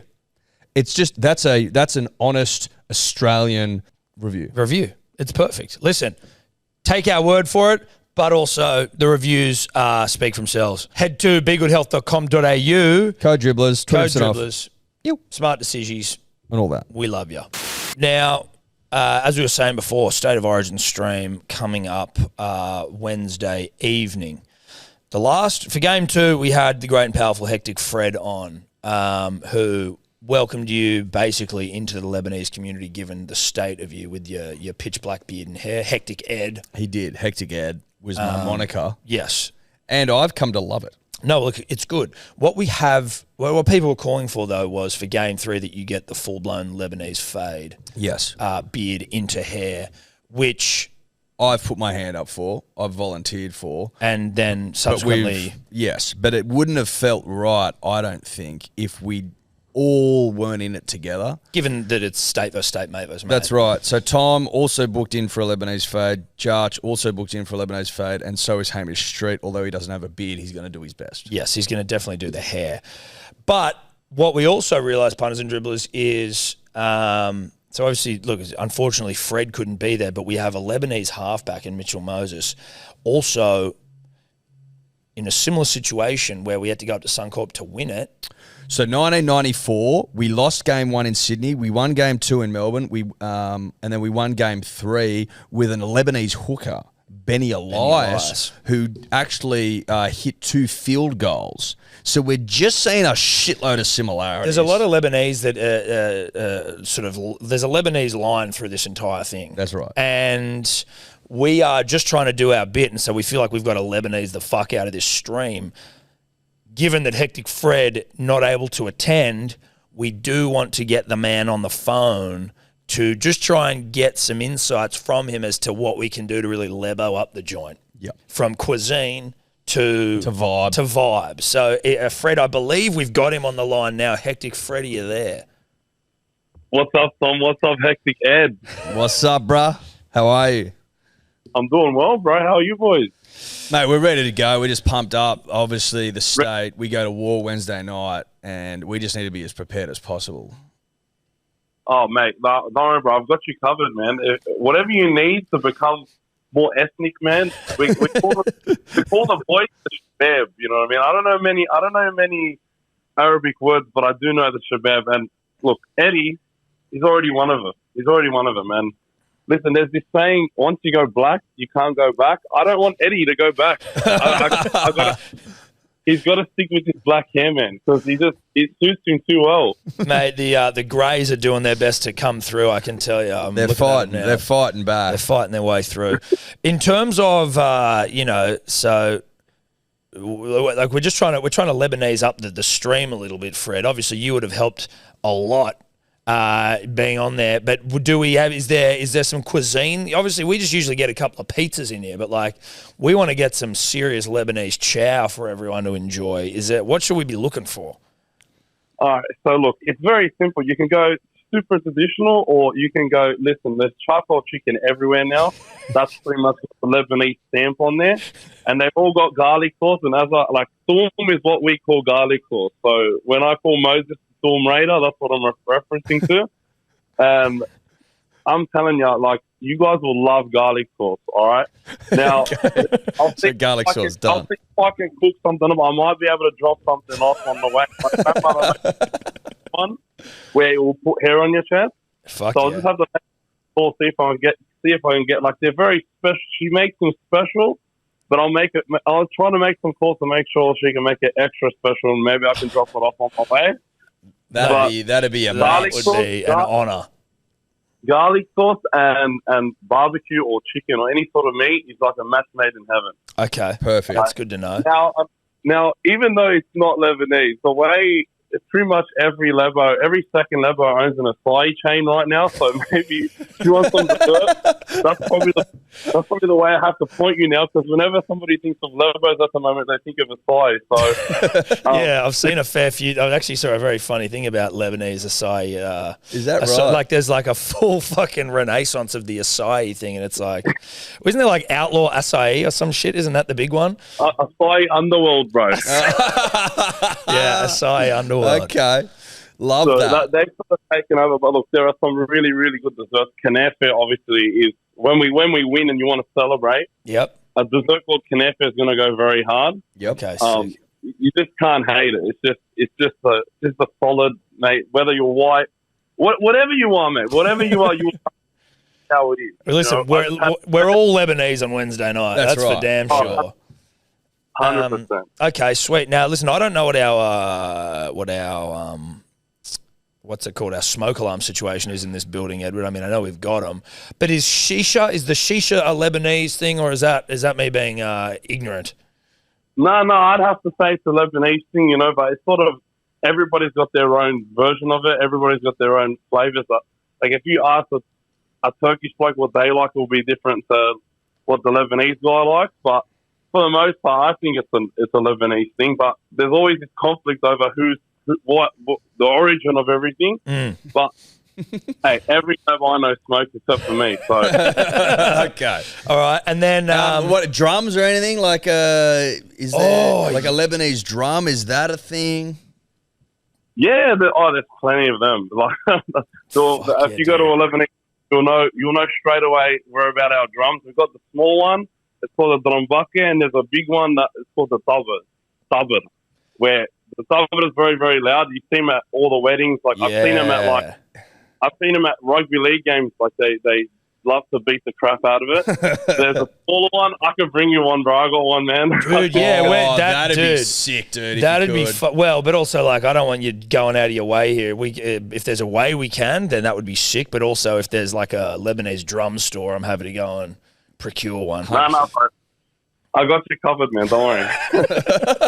Dude, we get a try. Like every time I score a try, just get hammer that fucking thing. 100%, bro. Fuck, dude, I'm so pumped. This for this is starting to come together. Yeah, it is. I can feel it. Anything? Listen, not necessarily. Like just in terms of vibe, like our TNs will be pretty play on, won't they? Your TNs are like I came out of the women TNs, bro. And like I told you boys, you are not too old for the TNs, mate. Suits you guys better than it does us. Let's be real. Fuck, mate, I was loving them the other day, bro. Like absolutely loving them. I can't wait to sleep into a Wednesday night. Yeah, fucking oath. 100%. I've got a question for you boys. Since you're getting the fades, what fade are you getting? There's a million different combinations you can get. Is there? I've got to know what Ed's getting, man. Well, what sort of? I need help, bro. Yeah, I need you to tell me what to get. Like whatever you think I should be getting, I'll get. Listen, you can't go wrong with a low skin fade. Low skin fade. Yeah, low skin fade, bro. It's like the old reliable, mate. You know what I mean? It's like the Toyota Camry or fade, bro. You won't have any problems. Yeah, sick. Can you get a picture of a low skin fade up for us, Tobler? I'm interested to see what that is. I mean, it sounds low and skin. Is that what you're rocking? I'm rocking a mid-skin fade just because my head's too big for like a low skin fade. And my barber recommended a mid-skin fade, and it was pretty good. So Origin 2, that's what I was rocking. Yeah, I like the look of this low skin fade. I know it looks dependable. Yeah, it looks like we can rely on it when we're deep into the second half of a must-win Origin. You know, I reckon we can lean on the fade there. Okay, there you go. Yeah, I like the low skin fade. What about Tom? What would you get Tom into? Because I wouldn't mind having different fades for us. Yeah. Look, I've only ever got the low and mid skin fade, but listen, like I think the mid will go well with Tom and the low will go well with Eddie. Yep. Or the other way around. I think Eddie will go well with the mid skin fade because he's got a pretty big head like me as well. So I think if Tom gets the low, Eddie gets the mid, you'll be sweet. Okay, sick. Or you can ask, the barber to just surprise you, mate. Maybe get Tom. Haircut, man. Yeah, I don't mind the low, but we could also get we've got Jarch and Streety with us, so maybe Jarch you can get a high skin fade. Is a high skin fade basically you've just got like a bit of hair on the top of your head?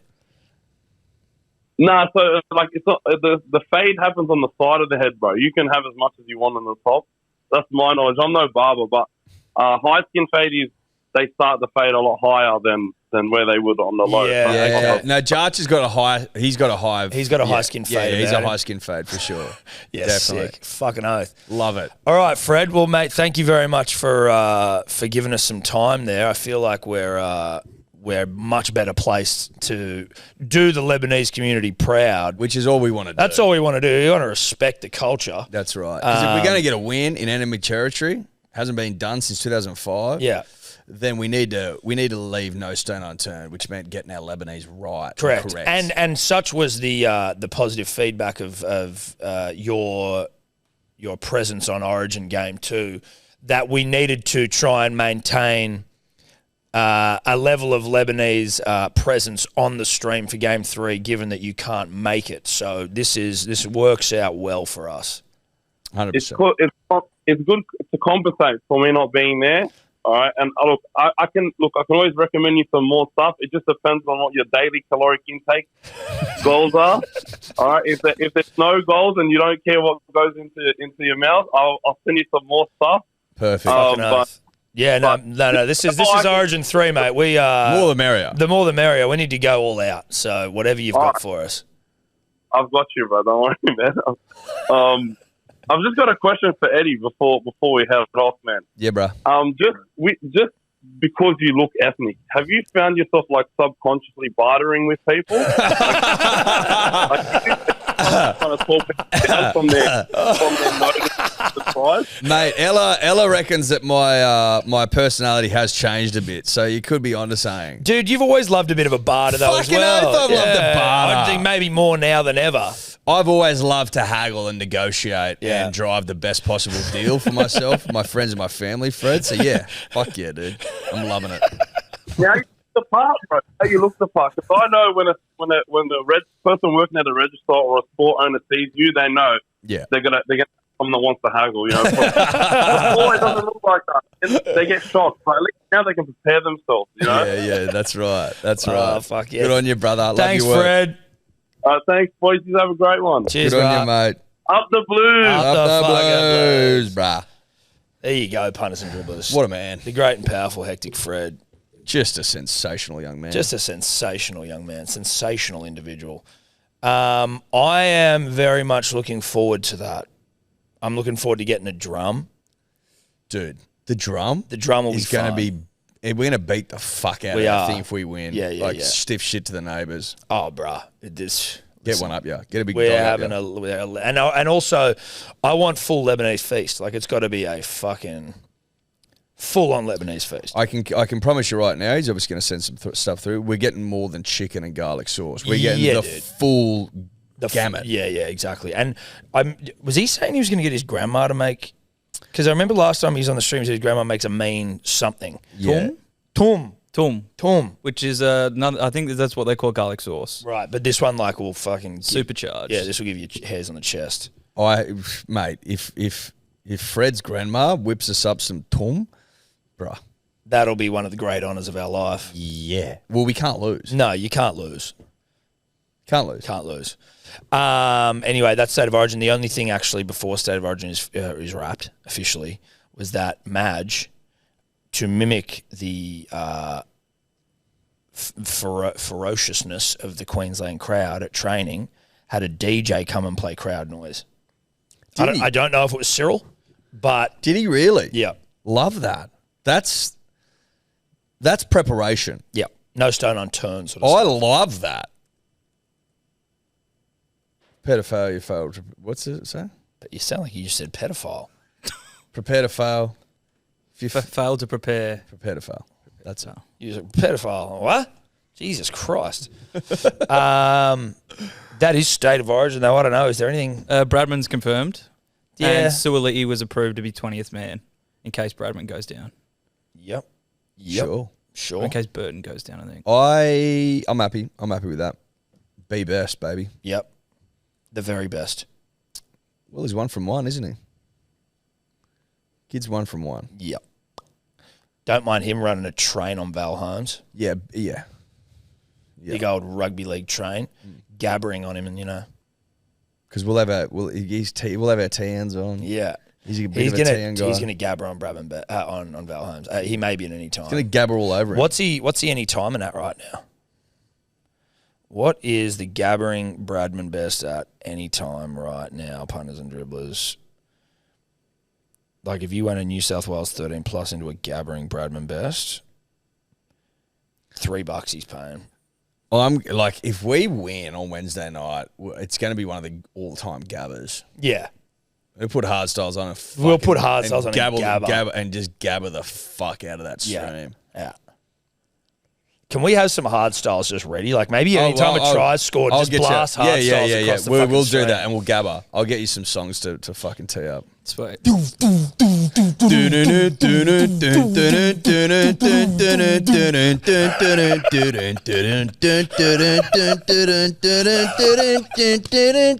That's Still have your dog tags? No. It's a mixture of cultures here. We're going to do some Lebanese, but then also some Bradman Best hard styles lad culture. Lebo's gabber, dude. Everyone gabbers. Yeah, exactly. That's a cross-cultural dance move. That's what brings us together. Correct, the gabber. Rugby league and gabbering. Yeah, well, yeah, it's like that meme. It's like Yeah. gabbering, Yep. rugby league. Do you just want to quickly talk Tigers? Do you want to talk Tigers quickly? Well, just quickly. Cards on the table, punters and dribblers had the worst bet of all time on Friday night. The literal worst bet I've ever Considered seen. the worst bet of all time. Yeah. Was it Alex Lobb?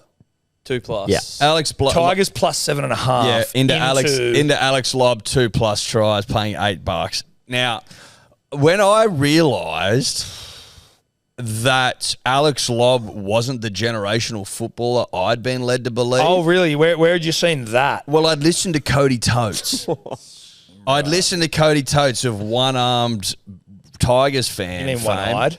One-eyed. Did I say one-armed? Yeah. Jesus.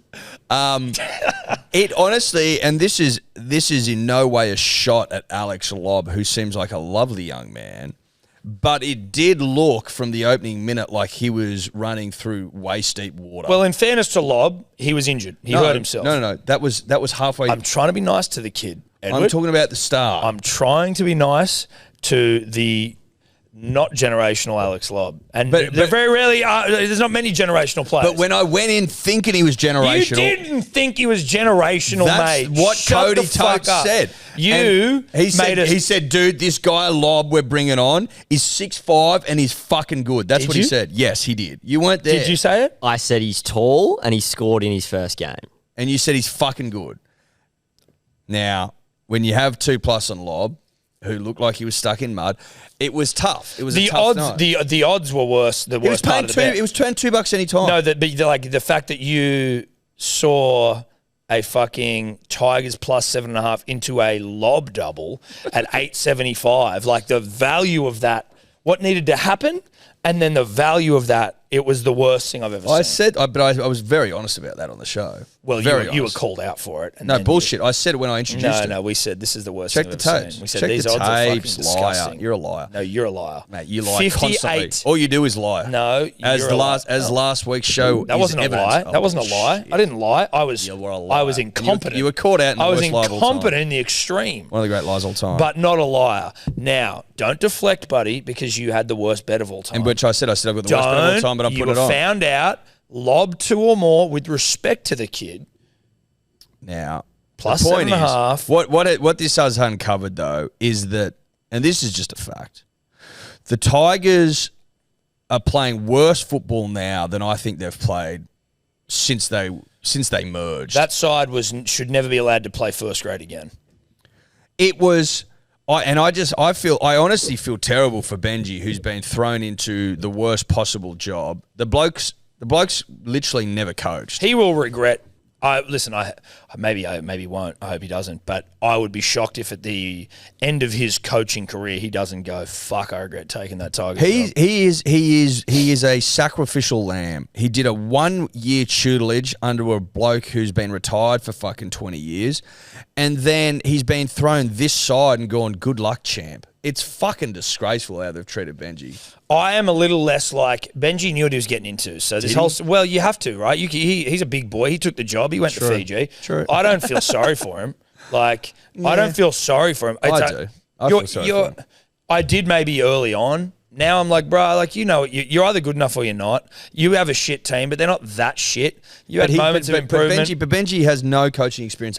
Yeah, I know. So that was a dumb decision maybe from him to take the fucking job. That doesn't mean I'm fucking feeling sorry for you. Cameron Ciraldo was assistant coach. His first assistant coach job was in 2014, 10 years ago. But Benji took the job. Oh no, it's madness. And he shouldn't have taken the job. He came into madness. the fucking the game like before the game. He was like, "Yeah, mate, huge focus on defense this week. Very defensively focused. Like this is about defense this week." And then they go. He came in saying that they get butt fucked 58-6, and then I'll ask you this, Cody Totes.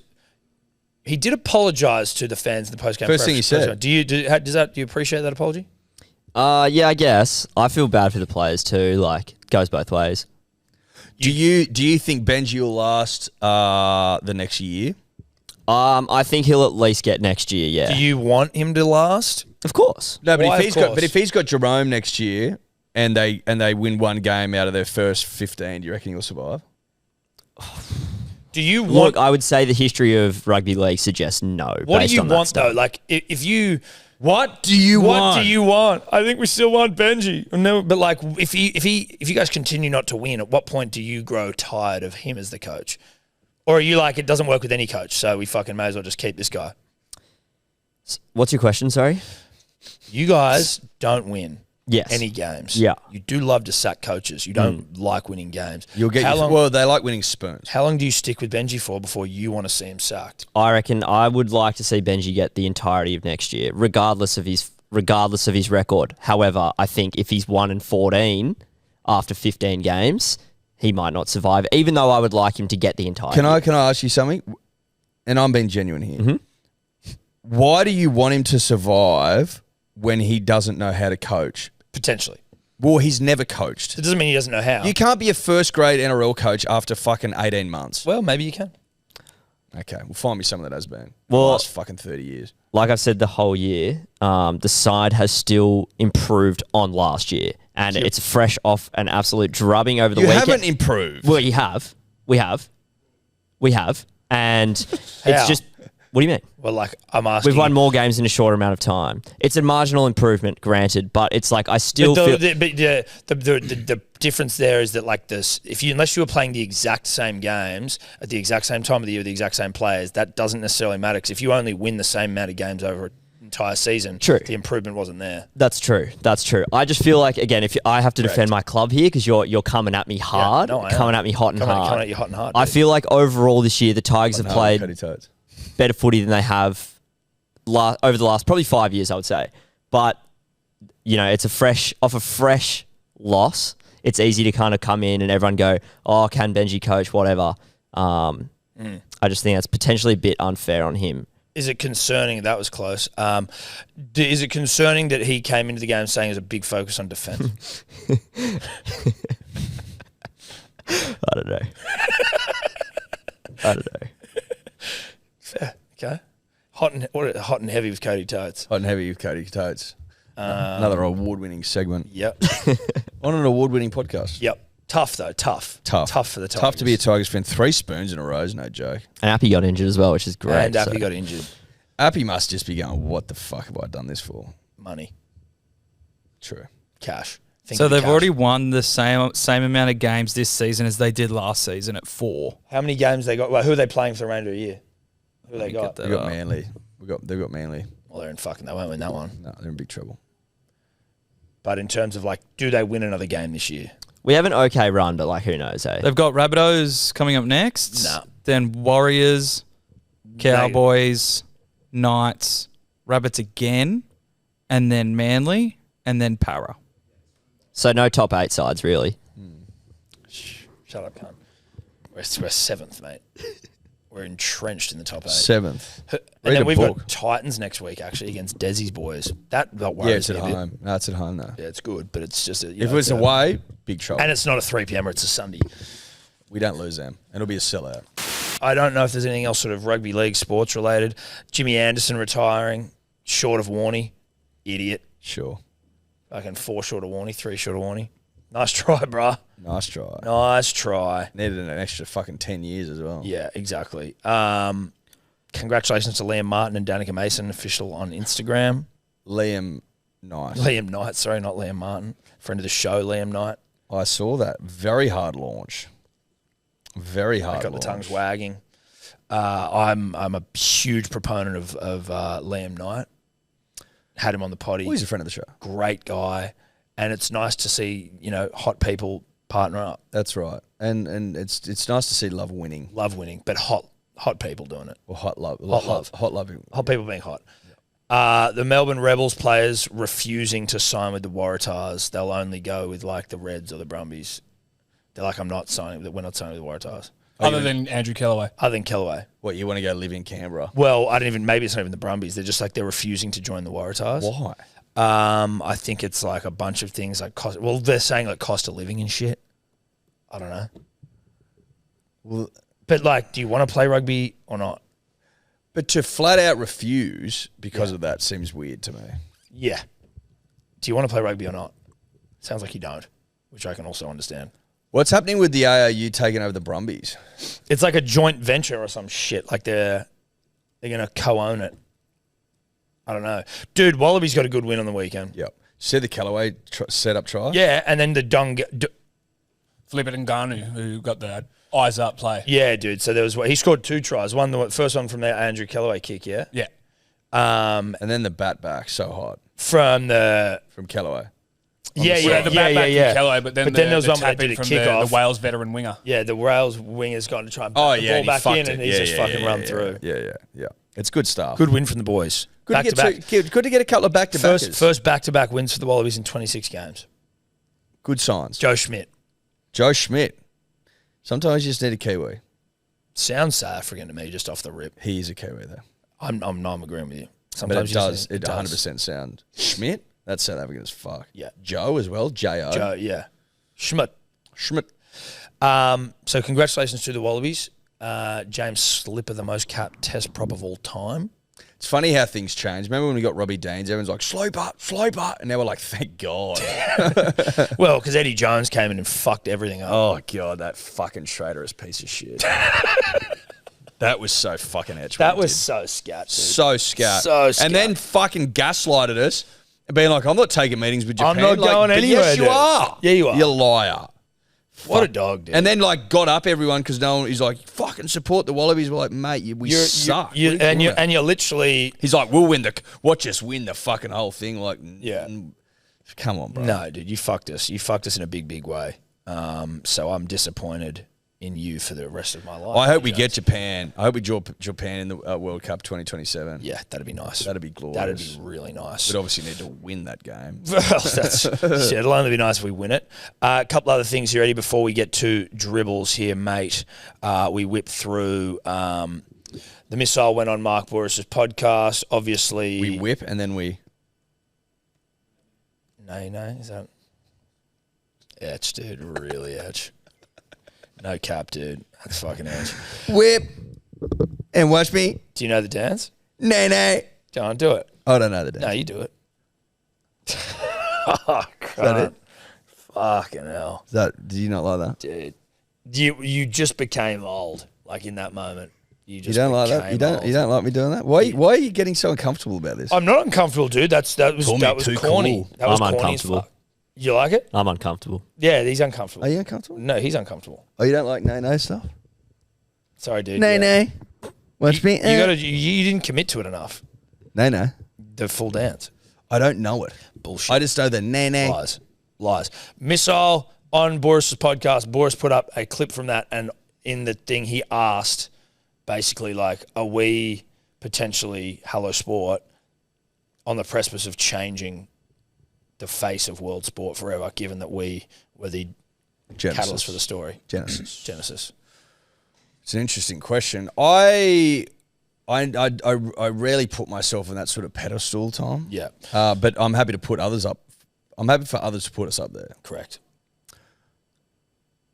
It was good to hear him acknowledge that he had not considered it until we brought it up. We changed the perception of his brain.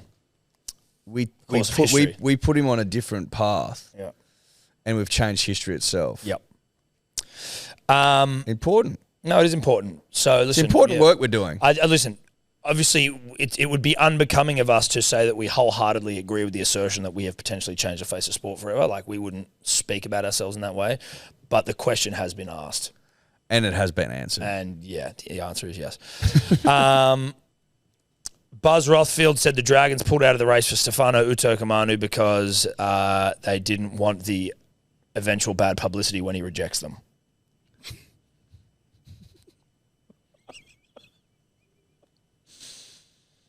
Is that fair income? Well, Buzz said it, so who knows? That's fucking ridiculous. Because apparently the Dragons came out and they were like, we're just pulling out of the race for Stefano. We don't want him. Like, he's priced himself out, and then Buzz is like, that's not what it is. It's that they're scared of fucking him just rejecting him and them looking dumb. They've been rejected more times than you could fucking poke a stick at. So I don't think they give a shit. Maybe they do now. Maybe that's it. You know what I mean? Maybe. Or maybe that's a fucking great troll from Buzz on essentially his greatest foe. Could be. Sharks fucking Dragons rivalry. That's just a Sharks fan digging the boot in. I love it. Could be. I love it. And then MLB guy, first draft, number 1 pick in the MLB, Travis Pastrana. But it's not Pastrana, but it sounds like Bazana. Good on him. He looks like a fucking alpha male. He does. First draft in the baseball. Now, could we have used him in the order? You know, could we have used him batting fucking... Was he a batter or a pitcher? Well, he's a second baseman, but he bats. He broke the record in his like college fucking baseball thing for like home runs. The kid can bat. Yeah. So where grew up over there or what? No, dude, Aussie. And then he went. When did he get over there? Oh, he went there for college. Yeah. So he essentially just played baseball here and then went I believe so. I actually listened to that's impressive. By happenstance, I was in the car the other day and he was on maybe ABC with Patrick Stack. Do your own research. Yeah. And it was a good yarn. PS. Yeah, Stacky, an old Fox Sports News alum. Goat. Alum goat. Well, part of that goat generation. They're all goats coming out of that generation. But that early generation Yeah. really made some goats. I'll suck them off until the cows come home, personally.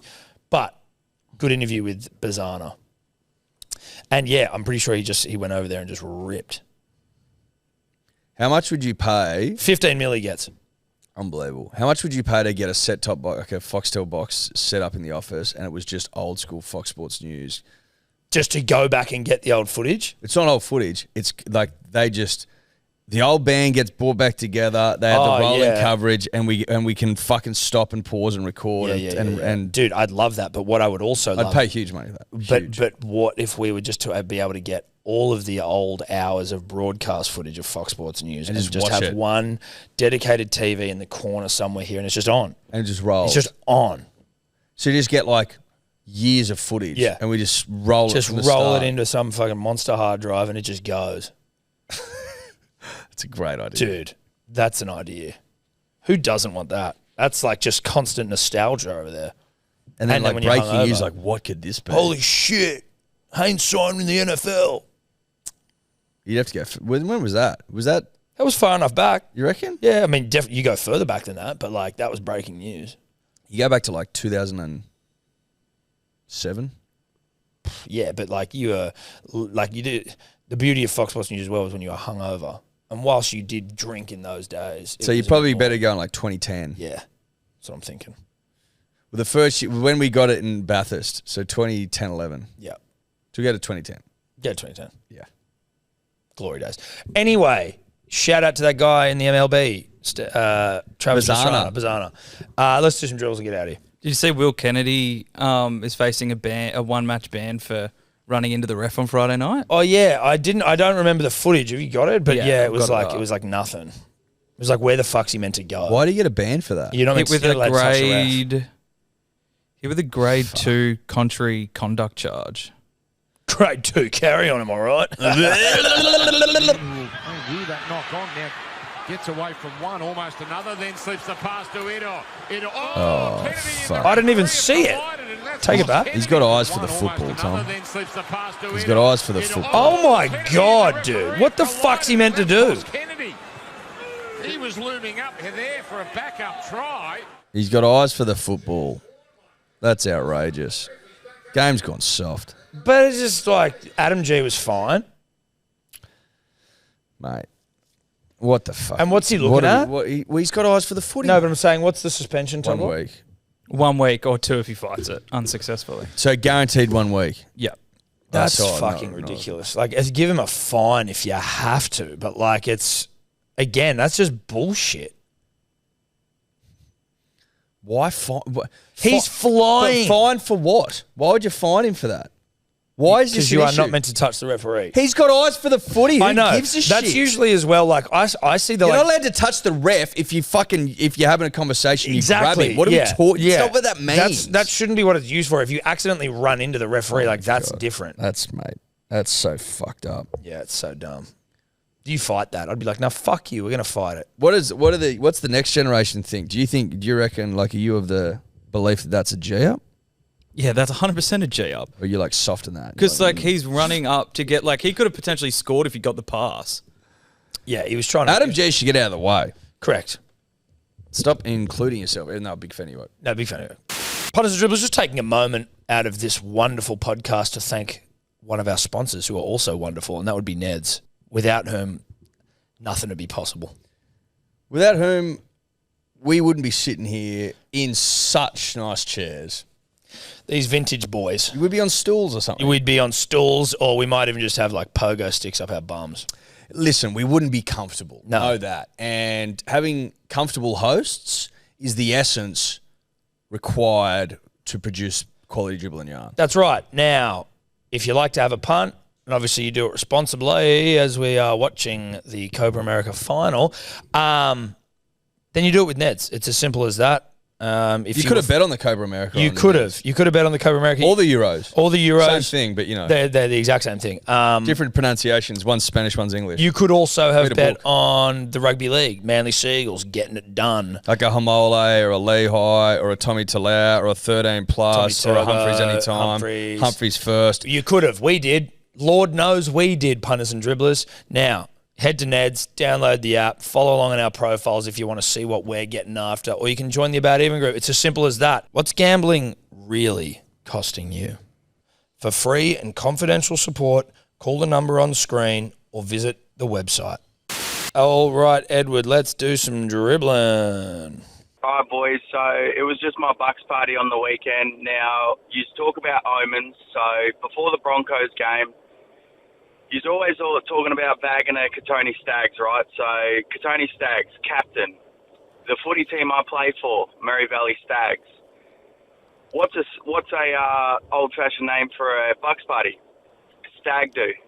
So I tell all my mates sitting around the table before the game, Stag's going to get a double tonight. I'm going to bag me a double Stag.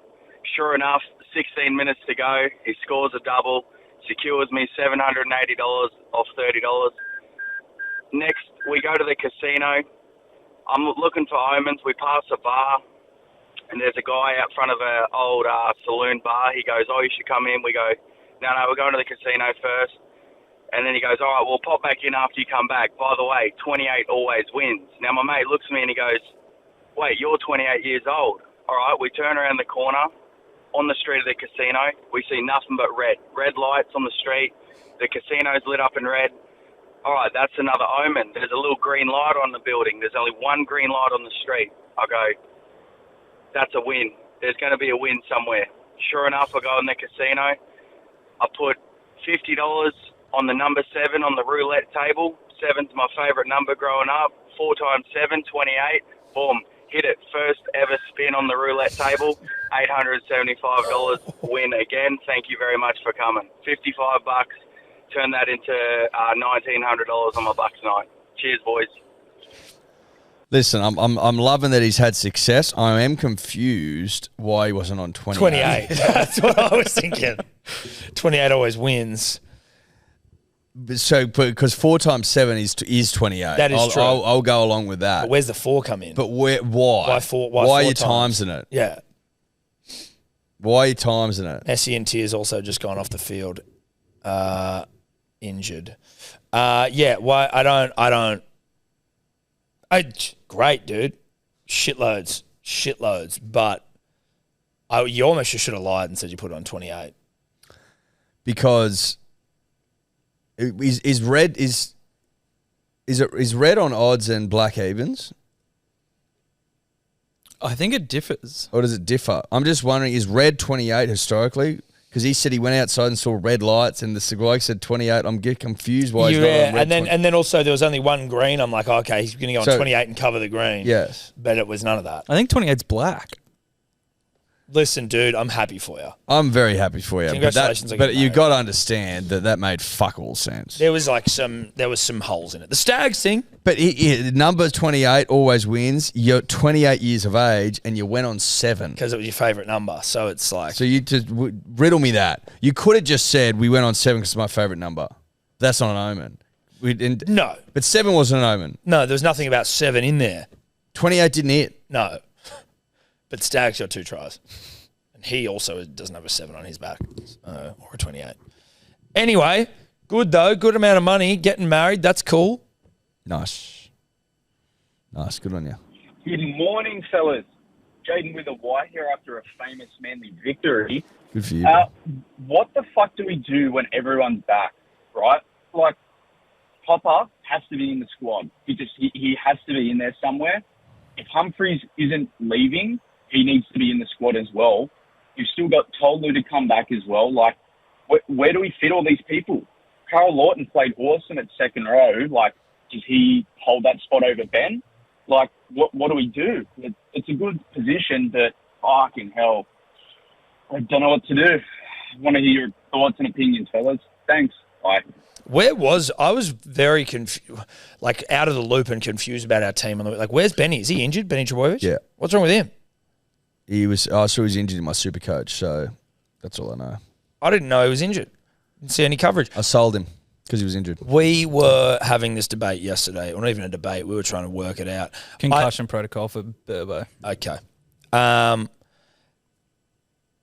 don't know what you do with our backs. For starters, Tommy looked good at fullback again. We look good. I'm almost just like, fuck it, put him back there. I'm like, I'm almost like an addict. I'm like, no, we can't have him at fullback anymore. And then I get a taste of it again. I'm like, put him back to fullback right now and leave him there. Yeah. The question is, what do you do when Cooler comes back? Yes. So then you've got Cooler in the centres with Ruben, and then you've got Saab and Talau on the wings. But you're right, Lehigh's got to be there. But fuck me, Tommy Talau's playing good. So he scores tries. And he scores tries. Now, let's just put a pin there and say that it's, to me, as far as I see it, it's a Talau-Lehigh issue. Who do you go with? Mm-hmm. Who do you go with? Yep. On the bench, I agree that I would like to see a bit more of that Humphreys kid on the bench for us. Now, that would then mean your Gordon Chan-Kum-Tung maybe makes way. Carl Lawton potentially makes way. He could be on there, though, as a backup second rower. There's also a Corey Waddell. Is he playing yesterday? I just was all over the place. No, he was. He was out yesterday. He was out. But, you could certainly... I think Burbo's done enough to hold his position. And back row would be Burbo, Gerbo, Schmolle. I don't know. It's a good position to be in. There's because there's some options there. Tell you what, back fence Brown. I love back fence Brown so much. Yeah. He's just such a fucking stallion. Well, he just trucks it from the back fence. He does. All the way from the back. All the way up front. Back fence Brown. Not a bad spot to be in. Again, just that Humphreys kid. It's just blowing my mind if we let him go. If we've already let him go. Yeah. Just blowing it clean off. Yeah. Explanation territory. Oh, please. Explanation territory. Time to explain. 1,000% explanation territory. What the fuck? And there is some new kid that we signed, some schoolboy kid, which I get it. That's cool. But why not both? I know there's a Jake Arthur down there. No disrespect to Jake, but I would pick Humphries over Jake, Arthur. No disrespect. Yeah. What are we really, like what is it? Someone come out and explain it. Please. That's all we want. For the love of Christ. We're not asking for much. We're not asking for much. Okay. Tom, Tobler, Cody Totes, Willie Burns, Felix. How are you, boys? Just been getting a lay of the land with the rest of the NRL season and have noticed that we have an absolute beauty on our hands. Round 27, the 6th of September, Friday, 6 o'clock slot nonetheless. The Eels and the West Tigers, currently both on 4 wins each, will play off for what could be one of the great spoon bowls of all time. Predictions for the game, fucking just, you can't write this shit. How good. I don't know who I want to lose more. Cheers, boys. See you soon. Look, a lot's got to happen for that, but like if they just both keep losing, then we're in for a doozy. Are they equal last? Nah, Eels are ahead. Because they had the bye. Okay. Oh. They're ahead on points differential? Yeah. Yeah, so they're equal though on points. Yes. Did the Eels have a bye on the weekend? No. Or I just got They lost on to mine? the Titans. Oh, that's right. Yeah, that'd be sick. Who would I want to come last? Probably the Tigers. Oh, really? Yeah. I think the Eels. Yeah. Tigers have lost 2. Like, it'd be funny for these 2. Yeah, that's why. But they've had it. You know what I mean? Like, they're already losers. Nah, it's funny. It's funny. And they both have another bye still. Okay. I think the Eels. Tigers. Because the Eels shouldn't be last, and that's what's funny. Whereas the Eels should be... the Tigers should be last. Eels shouldn't. Anyway. Each to their own. G'day, boys. First off, g'day to you. Nice to see you again. Talking about the red nut and the red nut energy.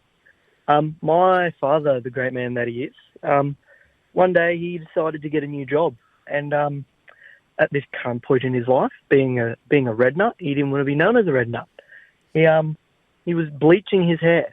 And he worked at this place for 2 years and then decided enough's enough. Came to work, red nut, full-on ringer. And everyone was just looking at him thinking, why in the fuck would you dye your hair red? Why would you do that to yourself? And they did not believe him for the following 3 months that he worked there, that he was in fact a red nut and not blonde. Don't ask me why. He decided that bleaching your hair was a good idea, but he did. So that kind of gives a bit of an answer on the red nut energy. I think it's a matter of if you know, you know, and if you don't know, well, you don't fucking know. See you, boys. I think that you can... That's a dribbly thing to do. That's insane. It's insane. But chicks do it all the time. Like, you can tell a lot of the time a red nut chick, they either go blonde or they go black. And you're like, I can tell. I know what's going on here. Usually from their skin complexion. I back myself in for the majority of those together. You don't see a heap of that. I think you do, and maybe you just don't. Maybe it comes across your desk more than you think. They walk amongst us, dude. Day walkers or whatever you call them. You see them. But you don't see, yeah. You don't see a bloke sort of re-emerge as a red nut. No, I've never. That would spin you out. Yeah. If you work with a bloke. Like if Felix just all of a sudden went red, and he's like, "No, I'm actually a redhead. I've just been dyeing it brown." You'd be like, "What the fuck?" Yeah, it'd be a spin out, a rugby league spin out. Well, anyway, interesting. So our last one, we've got a little video from some friends of the show. Fuck's going on here? What is going on here? Oh, Baggy Green squad intros. Huge. I actually saw a shout out for this. Services to arts and culture. Kicking to Dribbler, official goal kicking analyst of the podcast. Jelly Shot Kid, St. Peter Volandi's plaque.